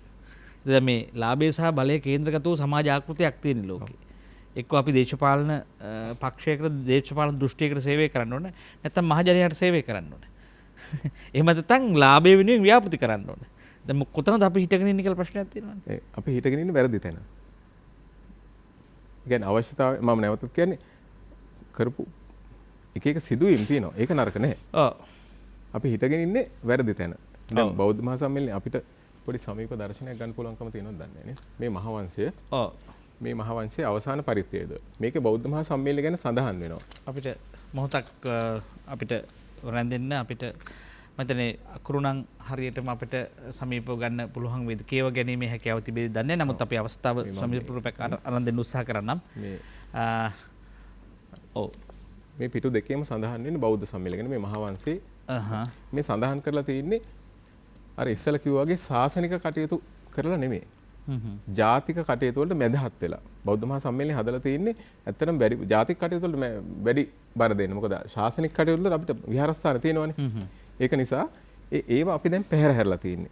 ඊට අමතරව අපි දැන් මේ දැන් ප්‍රශ්නයක් තියෙනවනේ. දැන් අපි දෙයක් පැහැර හැරලා නම් අමතක කළා නම් ඇයි එසේ කළේ කියලා ප්‍රශ්නයක් තියෙනනේ වෛද්‍යතුමනි. එතෙන්ටනේ විසඳුම් හොයන්න ඕනේ. ඇයි ඒ රෝගියා නිසි ප්‍රතිකාරය අරගෙන නැත්තේ? යට නින්ද ගියාද? යට මේ ගන්න බැරි වුණාද කියලා ප්‍රශ්නයක් තියෙන්නේ. අපි කොහොමද ඒක විසඳගන්නේ? අපි දැන් නිතරම කල්පනා කරන්න ඕනේ මනුස්ස සමාජය සංවිධානය කරන්න ඕනේ. ගැටලුවක් තියෙනවා නම් ඒ ගැටලුවේ ස්වභාවය පැහැදිලි කරලා දීලා ගැටලුවෙන් එළියට යන පාර හොයාගන්න. දැන් අපි වැඩිම කාලය ගන්නත් ඕනේ ගැටලුව කිය ඉන්න නෙවෙයි. අද හැමතැනම කියන්නේ ගැටලුව කියනවා. අපි ඒකට ඒ තරම් සංවේදී නැහැ. අපි වයි කණ්ඩායමක් බලන්නේ ගැටලුවෙන් ගැලවීමේ පාර හොයන එක. මොකක්ද ඒකට හේතුව හොයන්නේ? කොහොමද මේකෙන් එළියට යන්නේ? සංවිධානයක් ගත්තොත් ඒ සංවිධානයේ තියෙනවන්නේ පරිපාලනයක් කියලා එකක්. ඔව්. මේ ඒ පරිපාලනයේ දුර්වලතා එක පළවෙනි කරනවා හදාගන්න පුළුවන්. පරිපාලනය තුළ නිවැරදි දැක්මක් ඇති අය පරිපාලනයට සම්බන්ධ වුණොත් මම හිතන්නේ සියලු ප්‍රශ්න විසඳෙනවා. මම හිතන්නේ මේක බෞද්ධ සම්මේලනය සම්බන්ධයෙන් විතරක් නෙමෙයි. රටටම අදාළයි. මුළු රටටම අදාළයි. ආයතන වලටත් අදාළයි. ආයතන වලට මුළු රටටම රටේ පාලනය බාර ගන්න දේශපාලනඥයෝ දැක්මක් ඇතුව ඒ වැඩේට ඇතුළ මේ ඒකට මේ එකතු වුණොත් අනිවාර්යයෙන්ම ඒ දැක්මත් එක්ක ඒගොල්ලෝ හොඳ ගමනක් යනවා. ඔව් දැන් සමස්ත ලංකා බෞද්ධ සම්මේලනයේ වගේම බෞද්ධ ආයතන වල කාර්යභාරය සමාජ වගකීම පෙන්වා දීම සඳහා මොකද්ද තියෙන ව්‍යාපෘතිය? මොකද්ද නා වැඩපිළිවෙල ඔබතුමන්ලා ගාව තියෙන? දැන් මේ කිසියම් සංවාදයක් කණ්ඩායමක් හදනවා නම් ඒ සංවාදයේ හදන කණ්ඩායමට අදහසක් තියෙන්න ඕනේ. මේ සංවිධානයේ මෙතෙන් සිට මෙතෙන්ට ගෙනියනවා. මේ සංවිධානයේ පරිවාරයේ තියෙන සෙසු බෞද්ධ සංවිධාන වලටත් මෙහි පරමාදර්ශය මෙහි ආලෝකය සලස්වනවා. ලැබෙන්න සලස්වනවා. මොකද්ද මේ වැඩපිළිවෙල ඔබ කියන්න තියෙන්නේ? ඇත්තටම බෞද්ධ මහා සම්මේලනය දැන් නැවත පුනරුදයකට යා යුතුයමයි. එහෙම නොවුනොත් මේ ආයතනේ කඩා වැටෙනවා. මේ ආයතනේ දැන් සමාජිකත්වයෙන් සැදුම්ලත් ආයතනයක් වුණාට මේ ආයතනයේට මුදල් දේපල පරිත්‍යාග කරලා තියෙන සමාජිකයෝම නෙමෙයි. දැන් මේ මගේ අතේ තියෙන්නේ බෞද්ධ මහා සම්මේලනයේ අයිති දේපල ලයිස්තුව. මේක දේපල ඒකක හැටියට ගත්තොත් තියෙනවා 140 ගණක් වගේ හදපු. මෙතනින් අතිශයින් වටිනා. ඒ කියන්නේ ලක්ෂ වශයෙන් ගත්තොත් 40000 10000 වගේ වෙන දේපල වලට අදටත් නිශ්චිත උත්තර නැහැ. දැන් කොළඹ 7 දේපලක් තියෙනවා. ඒක නඩු කටයුත්තක තියෙන නිසා මම වැඩිදුර නොකිය ඉන්නම්. අවුරුදු 20කට අධිකයි. ඒකට නිවැරදි උත්තරයක් අපිට හෝ සමස්ත සමාජිකයට හෝ බෞද්ධයට නැහැ. බෞද්ධයන් මොනවද ඇත්තට මේ වගේ වෙන්නේ? ඒක තමයි තියෙන්නේ. බෞද්ධයන්ට මුකුත් නොවෙන එක පිළිබඳව තමයි අපිට තියෙන ගැටලුව. දැන් මේකට දේපල පූජා කරලා තියෙනවා මා දන්නා තරමට අක්කර 200කට ආසන්න ප්‍රමාණයක් මම දැනට හොයාගෙන තියෙනවා. යාපනයේ තියෙනවා මිලදී ගත්ත ඉඩම්. පුතූරු වල තියෙනවා. ඒවා මිලදී අරගෙන තින්නේ මිලදී අරන් තින්නේ ඒ කාලේ හිටපෑ දුරදිග දැකලා. අපිට මේක හොඳටම අවස්ථාව තිබුණා 2010 වගේ කාල සීමාවලදී ඒ ඉඩම් වල ඒ ඉඩම් හොයාගෙන ඒවා ගැන ඒවා ඒ ස්ථානවල බෞද්ධ මධ්‍යස්ථාන හදන්න තිබුණා. මේ ආගම් ප්‍රචාරය කිරීමට නෙමෙයි. මේ මිනිස්සු අතර සහජීවනය ඇති කරගන්න. අපි ඒව පැහැරහැරලා තියෙනවා. ඒවා දැන් තියෙනවද නැද්ද කියලා කියන්නත් මම දන්නේ නැහැ හරියට. දැන් අර කලින් කිව්වා වගේ දැන් කොළඹ 7 ඒ වගේම කොළඹ බොරැල්ල ආසන්නේ තව ලක්ෂ 10000ක් විතර වගේ වටිනාකමක් තියෙන ඉඩම. ඒකටත් දැන් නඩු කටයුත්තක්. ඒ වගේ ඒ ඉඩම් වලට අදාළ ඔප්පු තිරප්පු මම මේවා වගකීම කියන්නේ පුද්ගලික වගකීමෙන්. ඔව්. වෙච්ච දේ කොහොමද ඒවා එළියට ගියේ කියන එකත් ප්‍රශ්නාර්ථයක්. ඒ වගේම අපිට අද හිමි අක්කර 50 35 25 හලාවත ආශ්‍රිතව තියෙනවා. ඒවා ඉඩමේ වටිනාකමට සාපේක්ෂව බැලුවම තුට්ටු දෙකට බදු අරගෙන තියෙනවා දැනටත් ඉන්න නිලධාරීන්. අපේ ව්‍යවස්ථාවේ 12 වෙනි වගන්තිය අනුව ඒ වගන්තියත් බොහොම සදාචාර විරෝධී ලෙස තමයි උල්ලංඝනය කරලා තියෙන්නේ. ඒකෙනුත් රිංගල ගිහිල්ලා ඇතුළෙම ඒ ආයතනවල ඉන්න ඒ මණ්ඩලයේ ඉන්න කෙනාම බදු ගිවිසුමක් හදනවා. අදාළ අනිත් මණ්ඩලයේ ඉන්න කෙනාට බදු දෙනවා. බෞද්ධ මහා සම්මේලනයේ සාධාරණ ඉෂ්ට වෙලා නැහැ. දැන් අපි හිතමු අක්කර 50ක පොල්වත්තක්. කියන්නේ පුංචි දෙයක්ද? ඔබතුමාටත් හිතා ගන්න පුළුවන්. ඒක අපි හරියට නඩත්තු කරොත් මේ අපිට පූජා කරලා තියෙන මේ දීපල Tamanට තියෙන අක්කර 50ක් 25ක් පූජා කරන්න මිනිස්සු මොනතරම් බලාපොරොත්තුකින්ද? ඒව හරියට අස්සැද්දුවොත් එහෙම මේ රටේ ඉන්න සමස්ත බෞද්ධයන්ට කොච්චර වැඩ කරන්න පුළුවන්ද? අපිට තියෙනවා රත්නපුරේ අක්කර 33ක්. කහවත්ත, අටකලම්පන, අමරසේකර වලව්ව. දැන් මේ පහුගිය කාලේ ඒ සියවසක් පිරීම නිමිත්තෙන් ඒ ඉඩමේ ගෙවල් හදලා පූජා කරන්න හදනවා. අපිට ඒ අමරසේකර වලව්වේ බෞද්ධ මහා සම්මේලනයේ ඉඩම පූජා කරලා තියෙන්නේ මේ වසර 3කටපත් වෙන නිලධාරීන්ට ගෙවල් හදලා පූජා කරන්න නෙමෙයි. මේ අරමුණු වලට අනුගතව නොපෙනෙන අනාගතයක් දක්වා ආයෝජනය කරලා බෞද්ධයන් වැඩ කරන්නේ. ඔබතුමාලා නැහැයි කිව්වට මේක ඇතුලේ මේ අදුෂ්‍යමාන හස්තයන් කීපයක් තියෙන බව පේනවා. දැන් නිලධාරී කියලා වචනයක් පාවිච්චි කරන්නේ. ඔව්. කවුද මේක දැන් කොහෙන් දෙන්නේ? මේ ඇමරිකාවෙන් එනවද, එංගලන්තයෙන් එනවද, චීනෙන් එනවද නෙමෙයිනේ. ඔව්. මේ ශ්‍රී ලංකාව ඇතුලේ මේ දේශපාලන බලව්‍යුහ ඇතුලේ ඉන්න ඇතම් චරිත වෙන්න පුළුවන්. ඔව්. ඒ හින්දා අපිට මේ ප්‍රශ්නේ තවදුරටත් හංගන්න වෙන්නේ නැහැ. මේක රටේ සංවාදයක් බවට පත් වෙනවා. මේ මෙතන විතරක් නෙවෙයි තව ස්ථානවලට මේ ආගමික ස්ථානවලට ඒ වගේ තීරණ තීන්දුව වලට ඒ වගේ තීරණාත්මක තැන් වලට ඓතිහාසිකව දේශපාලන කණ්ඩායම් නිලධාරීන් යම් මැදිහත් වීම කරලා තියෙනවා. ඒක අපේ ඉතිහාසයේ ලොකු සාධකයක්, මහා සාධකයක්. ඒක සමහර මේ විහෙර විහාරස්ථාන සහ මේ විතරක් නෙවෙයි අපේ පූජනීය සිද්ධාස්ථාන තව පුරාවිද්‍යාත්මක ස්ථාන විනාශ කර දැමීමේ මහා පාපයට මේ නිලධාරීන් මැදිහත් වෙලා තියෙනවා. දැන් ඔබතුමා හිතන දෘෂ්ටිමය වශයෙන් අපිට නිවැරදි වෙන්න තැනක් නැද්ද මේ බටහිර චින්තනයයි මේ දැන් අපි දැන් මේ දැන් මහා සමස්ත ලංකා බෞද්ධ සම්මේලනය කියන්නේ මහා සංවිධානයේ බෞද්ධයගේ. දැන් මෙතන කියන්නේ අර මිනිස්යාගේ හදවත අර්බුදයකට යනකොට සෙසු ඉන්ද්‍රියන් ගැන මොන කතාවද? මෙතනනේ හුස්ම තීන්දුව කරන්නේ. ඒක දැන් අපිට දැන් මේ සමස්ත සමාජයේ දේහෙම තියෙන බෞද්ධ සංවිධාන වලට මේ රෝගේ යම් අඩු වැඩි වශයෙන් වැළඳිලානේ තියෙන්නේ. අර්බුද වලට යෑම, නිසි නායකත්වයක් නැතිකම, මේකට දර්ශනයක් නැහැ. දර්ශනය මෙහෙ තියාගෙන වෙන පිටපැත්තකට යන්නේ, වෙන කැලේ යන එක. දැන් මේවා කොහොමද අපි මේ ආපහු නිවැරදි කරන්නේ? ඔය කිව්ව සමාජ ප්‍රගමනයකට ගේන්නේ. යෝජනා මොනවද? 1 2 3 වශයෙන් අපිට කියන්න පුළුවන්ද? ඔය සියලු ප්‍රශ්න අපි බැලුවහම ඔතන ඔය සමස්ත ලංකා බෞද්ධ මහා සම්මේලනයේ විතරක් නෙවෙයි. ඕක මේ සමස්ත සමාජ දේහය පුරාම හැමතැනම මේ අර්බුදේ ඉඳලා තියෙන පිළිකාව පැතිරලා. උඩුදුවල තියෙන අර්බුදයක් මේක. ඉතින් මේ අර්බුදයට විසඳුම් හොයන්න නම් එක ආයතන අරගෙන වෙන වෙනම විසඳුම් හොයන්න නම් මම හිතන්නේ ඒක තරම් සුදුසු වැඩක් නෙවෙයි. නමුත් ප්‍රායෝගිකව කරන්න වෙන්නේ එහෙම තමයි අපිට. නමුත් ඒක තරම් සුදුසු වැඩක් මම හිතන විදිහ නම් මේ සමස්ත ප්‍රශ්නයටම හේතුව හොයන්න ඕන. හේතුව හැවුවොත් හේතුව තියෙන්නේ කොහෙද? ශික්ෂණය සහ අධ්‍යාපනය. ඒකේ ප්‍රශ්නය. ශික්ෂණය නැතිකම. ශික්ෂණය කියන්නේ ස්වයං විනය. ඒ ස්වයං විනය නැතිකම. ඒක හදන්න දුරයිනේ අපේ වෛද්‍යතුමනි දැන් ඒක හදන්න අලුතෙන් පාසලක් හදලා අලුතෙන් ගුරුවරු හදලා නව ඉපදිච්ච නැති ළමයෙක් හදලා මම කියන්නේ ඒ ලොකු ගමනක්. එතකොට ශාසනයේ තියෙයිද? මම කියන්නේ දැන් අපිට දැන් මේ තාම ලේසියෙන් මේක කර්මය කියලා කියන්න පුළුවන්. අපේ හේතුඵලවාදීවත් මේකට උත්තරයක් හොයන්න පුළුවන්. හැබැයි දැන් මේ බිමේ තියෙන ප්‍රශ්නෙට විසඳුම හොයන්න එපයි. මේ කියන වීදුරු අයින් කරලා මෙතන යමක් වෙන මල් පොච්චියක් තියෙනවා. ඒ වගේ අපිට නිශ්චිත විසඳුම අවශ්‍යයි කියලා මම කියන්නේ. මගේ පුද්ගලික මතය මේක සමස්ත සමාජ ව්‍යුහය වෙනස් කරන්නේ නැතුව මේකට මේ පැලස්තර විසඳුම් යොදලා හරියන ප්‍රශ්නයක් නෙමෙයි.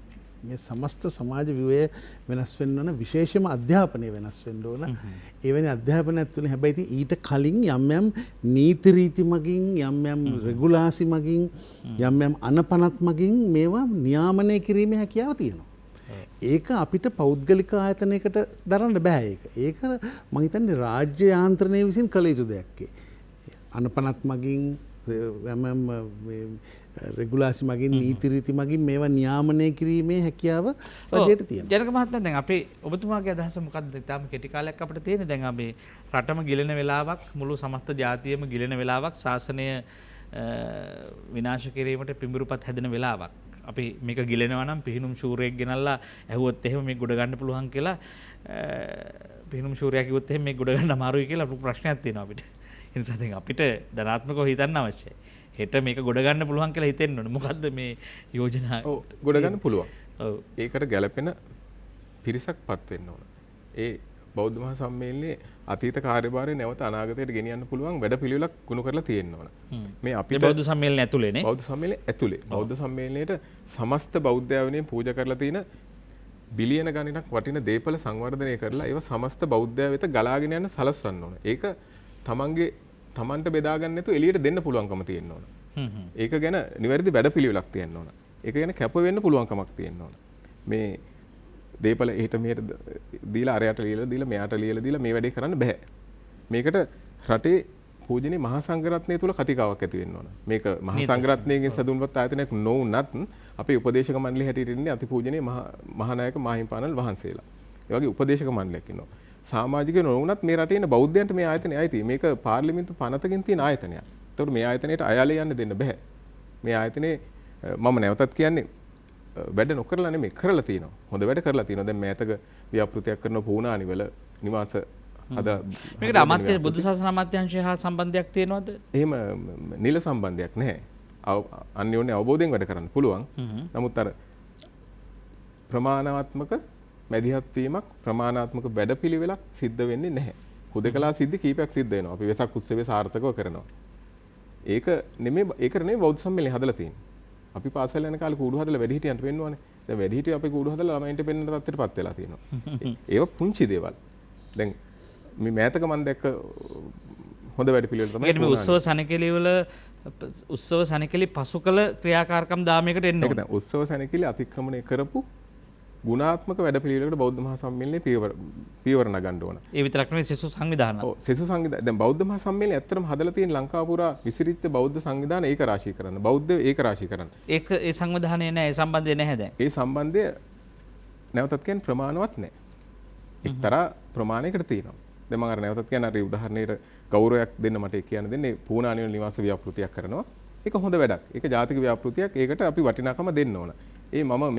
මම බෞද්ධ මහා සම්මේලනයට සම්බන්ධ වෙලා වසර මම හිතන්නේ 2008 විතර සම්බන්ධ වුණේ. ඒක කාල සීමාව දැක්ක ජාතික වැදගත්කමක් සහිත ව්‍යාපෘතියක්. ඒකට මම ගරු කරනවා. නමුත් අපි කරන්න ඕනේ අපේ න්‍යාය පත්‍රයේ තියෙන්න ඕනේ අන්න ඒ වගේ වැඩපිළිවෙලක්. අපි ඉඳලා හිටලා තමයි එහෙම දෙයක් කරන්නේ. දැන් බෞද්ධ කටයුතු දෙපාර්තමේන්තුව වගේ ආයතන දැන් අපි දහම් පාසල් කියලා අපේ දහම් පාසල් කිසියම් අධ්‍යාපන ක්‍රමයක් තියෙනවා. ඒවා හා සම්බන්ධව මේ තියෙන ආයතනත් එක්ක තියෙන සම්බන්ධය මොකක්ද? අමාත්‍යාංශය හරහා සම්බන්ධයක් අපිට නැහැ. නමුත් අපිට පුළුවන් සම්බන්ධ වෙලා වැඩ කරන්න. කාලයක් තුළ අපි එහෙම වැඩ කරලා තියෙනවා. ඒකටත් අපිට වැඩපිළිවෙලක් අපේ මේ ව්‍යාපෘතියක් අපිට ඉදිරිපත් කරන්න පුළුවන්. මේක ගොඩ ගන්න පුළුවන්. එහෙම බැරි කමක් නැහැ. දහම් පාසල කියන එක නැවත මගේ පුද්ගලික අදහස නම් දහම් පාසල ප්‍රතිසංවිධානයේ විය යුතුමයි. දහම් පාසල කියන්නේ විභාගයට ලියලා පාස් වෙලා තරඟෙට කවි ගාථා කියන තැනක් නොවිය යුතුයි. දහම් පාසල වෙන්න ඕනේ ආචාර ධර්ම පුරුදු කරන, ගුණ ධර්ම පුරුදු කරන. ඒ අතරේ පොත්පත් ඉගෙනුවට කමක් නැහැ. දැන් අපි දහම් පාසලටත් වෙලා තින්නේ පාසලට වෙච්ච දෙයමයි. ඒකක් ගන්න, ඩී එකක් ගන්න, කතික තරඟයක් තියයි. විවාද තරගයක් නේ තියන්නේ. ඉදිරිපත් වීම නෑ. තරගෙට තමයි එතනක් තියෙන්නේ. සතිය දවස් 5ෙම තරගෙට ගිහිල්ලා ඉරිදත් ආයෙ තරගෙට යනවා. ඕක වෙනස් වෙන්න ඕන. බුදුදහම කියන්නෙම අනිකාව පරාජය කරන්න උගන්න දහමක් නෙවෙයි. නෙමෙයි.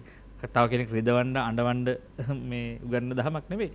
ඔව් දැන් මේ ප්‍රතිසංස්කරණවාදී වැඩපිළිවෙල දැන් ඔබතුමාලට පුළුවන් දැන් දැනට අධ්‍යාපන ආයතනයක් හැටියට බෞද්ධ අධ්‍යාපන ආයතනයේ කේන්ද්‍රගත වෙලා තියෙන දහම් පාසල. දහම් පාසල කොයිතරම් දුරට ඔසවා සමාජය ඔසවා තබන්න පුළුවන්ද ධර්මයේ සහ විනය විශේෂයෙන් විනයගරුක සමාජයක් හදන කාර්යයට. දැන් පාසලකට ගහලා තියෙන පාසලක දර්ශනයේ තියෙනවා විනයගරුක සමාජයක් හදන්න කියලා. දැන් විශ්වවිද්‍යාලයකට දර්ශනයක් තියෙනවා. අපි මේ දාර්ශනිකව සමාජයට පූර්වාදර්ශයන් සපයන්නේ කොහොමද වෛද්‍යතුමනි අවසාන මොහොත අපි කතා කරන්න උතුමත් එක්ක. ඇත්තටම මේ මම හිතනවා මුළු සමස්ත සමාජයම අද වෙනකොට මේ පාරිභෝගිකවාදයට නතු වෙලා තියෙනවා. හැම දෙයක්ම ලැබෙන මුදල් මත සහ ඒ මුදල් වලින් මෙලදී ගන්න භාණ්ඩ මත තීරණය කරන සත්‍යයක් අද ඇති. ගැනුම සහ විකුණුම. ওই දෙක තමයි අද වෙලා තියෙන සමාජයට. මේ මානසිකත්වය තුළ තමයි කුඩා දරුවාගේ ඉඳලා මහල්ල දක්වාම ඉන්නේ මෙන්න මේ මානසිකත්වය තුළ. මෙන්න මේ මානසිකත්වයෙන් මේ අපේ රටේ ජනතාව මුදව ගන්න යම් කිසි වැඩපිළිවෙලක් අපිට පුළුවන් නම් කරන්න. ඒ කියන්නේ මිනිස්සුන්ට මිනිස්සු වටිනාකමක් දෙන්නේ ඒ වටිනාකමක් දිය යුතු දේවල් වලට නෙමෙයි. බඩු භාණ්ඩ වලට.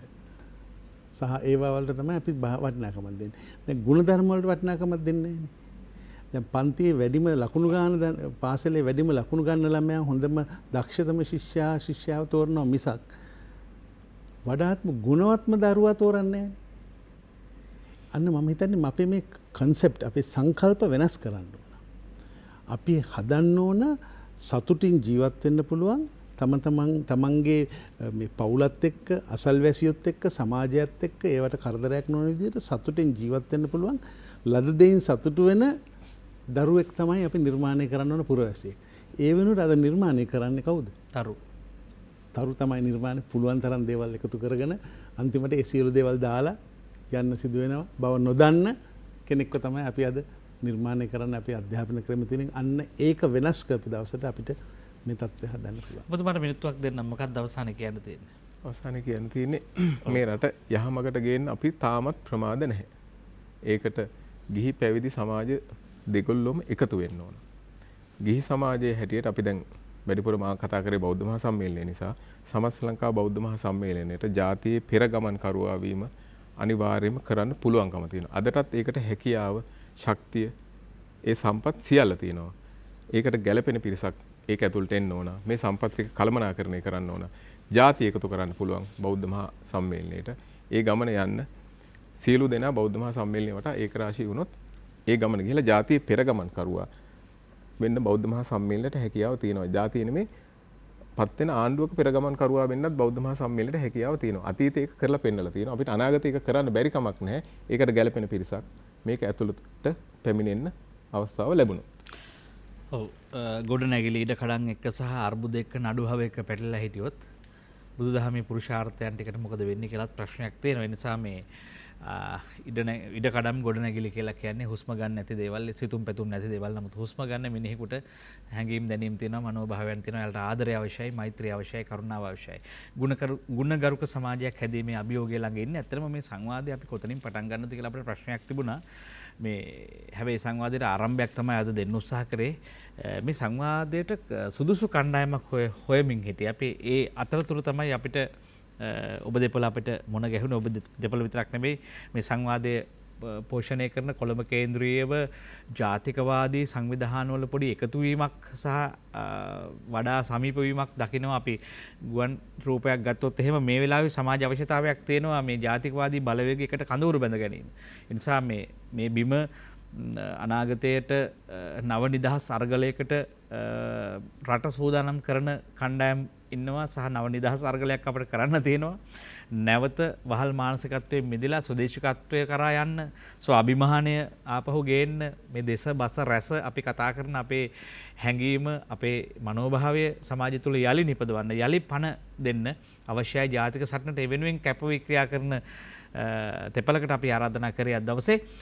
නූතන බෞද්ධ ආයතන සමාජ වගකීම කතා කළේ විශේෂඥ වෛද්‍ය අශෝක කමලදාස මහත්මයා. බෙහෙම ස්තුතියි. ඒත් එක්කම සේනාරත්න මහත්මයාට අපි අද මැදිරියේ මේ ස්ථානයේ නොහිටියත් එතුමාට අපි ස්තුතිය පිරිනමන්න කැමතියි. මේ ඓතිහාසික විඥානය පිළිබඳව ඉතා හොඳ කරුණු කීපයක් එතුමා අපිට පැහැදිලි කරා. ඒත් එක්කම ජාතික උරුමයන් සුරැකීමේ මහා සම්මේලනයේ කැඳවුම් හිටපු උපසභාපති මා හිතන්නේ තරුණ සේවා මේ තරුණ බෞද්ධ සම්මේලනයේ විශේෂයෙන් ජනක බෝධිනන්ද ගුණතුංග මහත්මයා බෙහෙම ස්තුතියි මේ සංවාදය පෝෂණය කරාට. ඔබට මේ කාර්යය කරගෙන යාමට ඔබ දෙපළට සහ ඔබ සියලු දෙනාටම ශක්තිය ධෛර්යය ප්‍රාර්ථනා කරනවා. මහා වෙළඳ පොලක් මැද පුරුෂාර්ථයන් හොයන මිනිස්සු ඉන්නේ. ආදරේ කරුණාව මෛත්‍රිය හොයන මිනිස්සු ඉන්නේ. ඉතින් මේ පීර හොයන්නේ මොකක්ද? ජීවිතය පිළිබඳව වඩා හොඳ අවබෝධයක් දෙන්නේ කවුද කියලා ඔබ දන්නවා. අපිට කරන්න තියෙන එක මහා පිංකමයි. ඒ පිංකම තමයි මේ ජාතියට ප්‍රඥාව සපයන එක, ඥානනය කරන එක, මොවුන්ට දැනුම සම්පාදනය කරලා දෙන එක. අපි මෙහෙවරේ ඉන්න හිතතුනි අපි අද දවසේ සංවාදයෙන් සමගන්නවා. බෙහෙම ස්තුතියි සංවාදයේ පෝෂණය කරාට.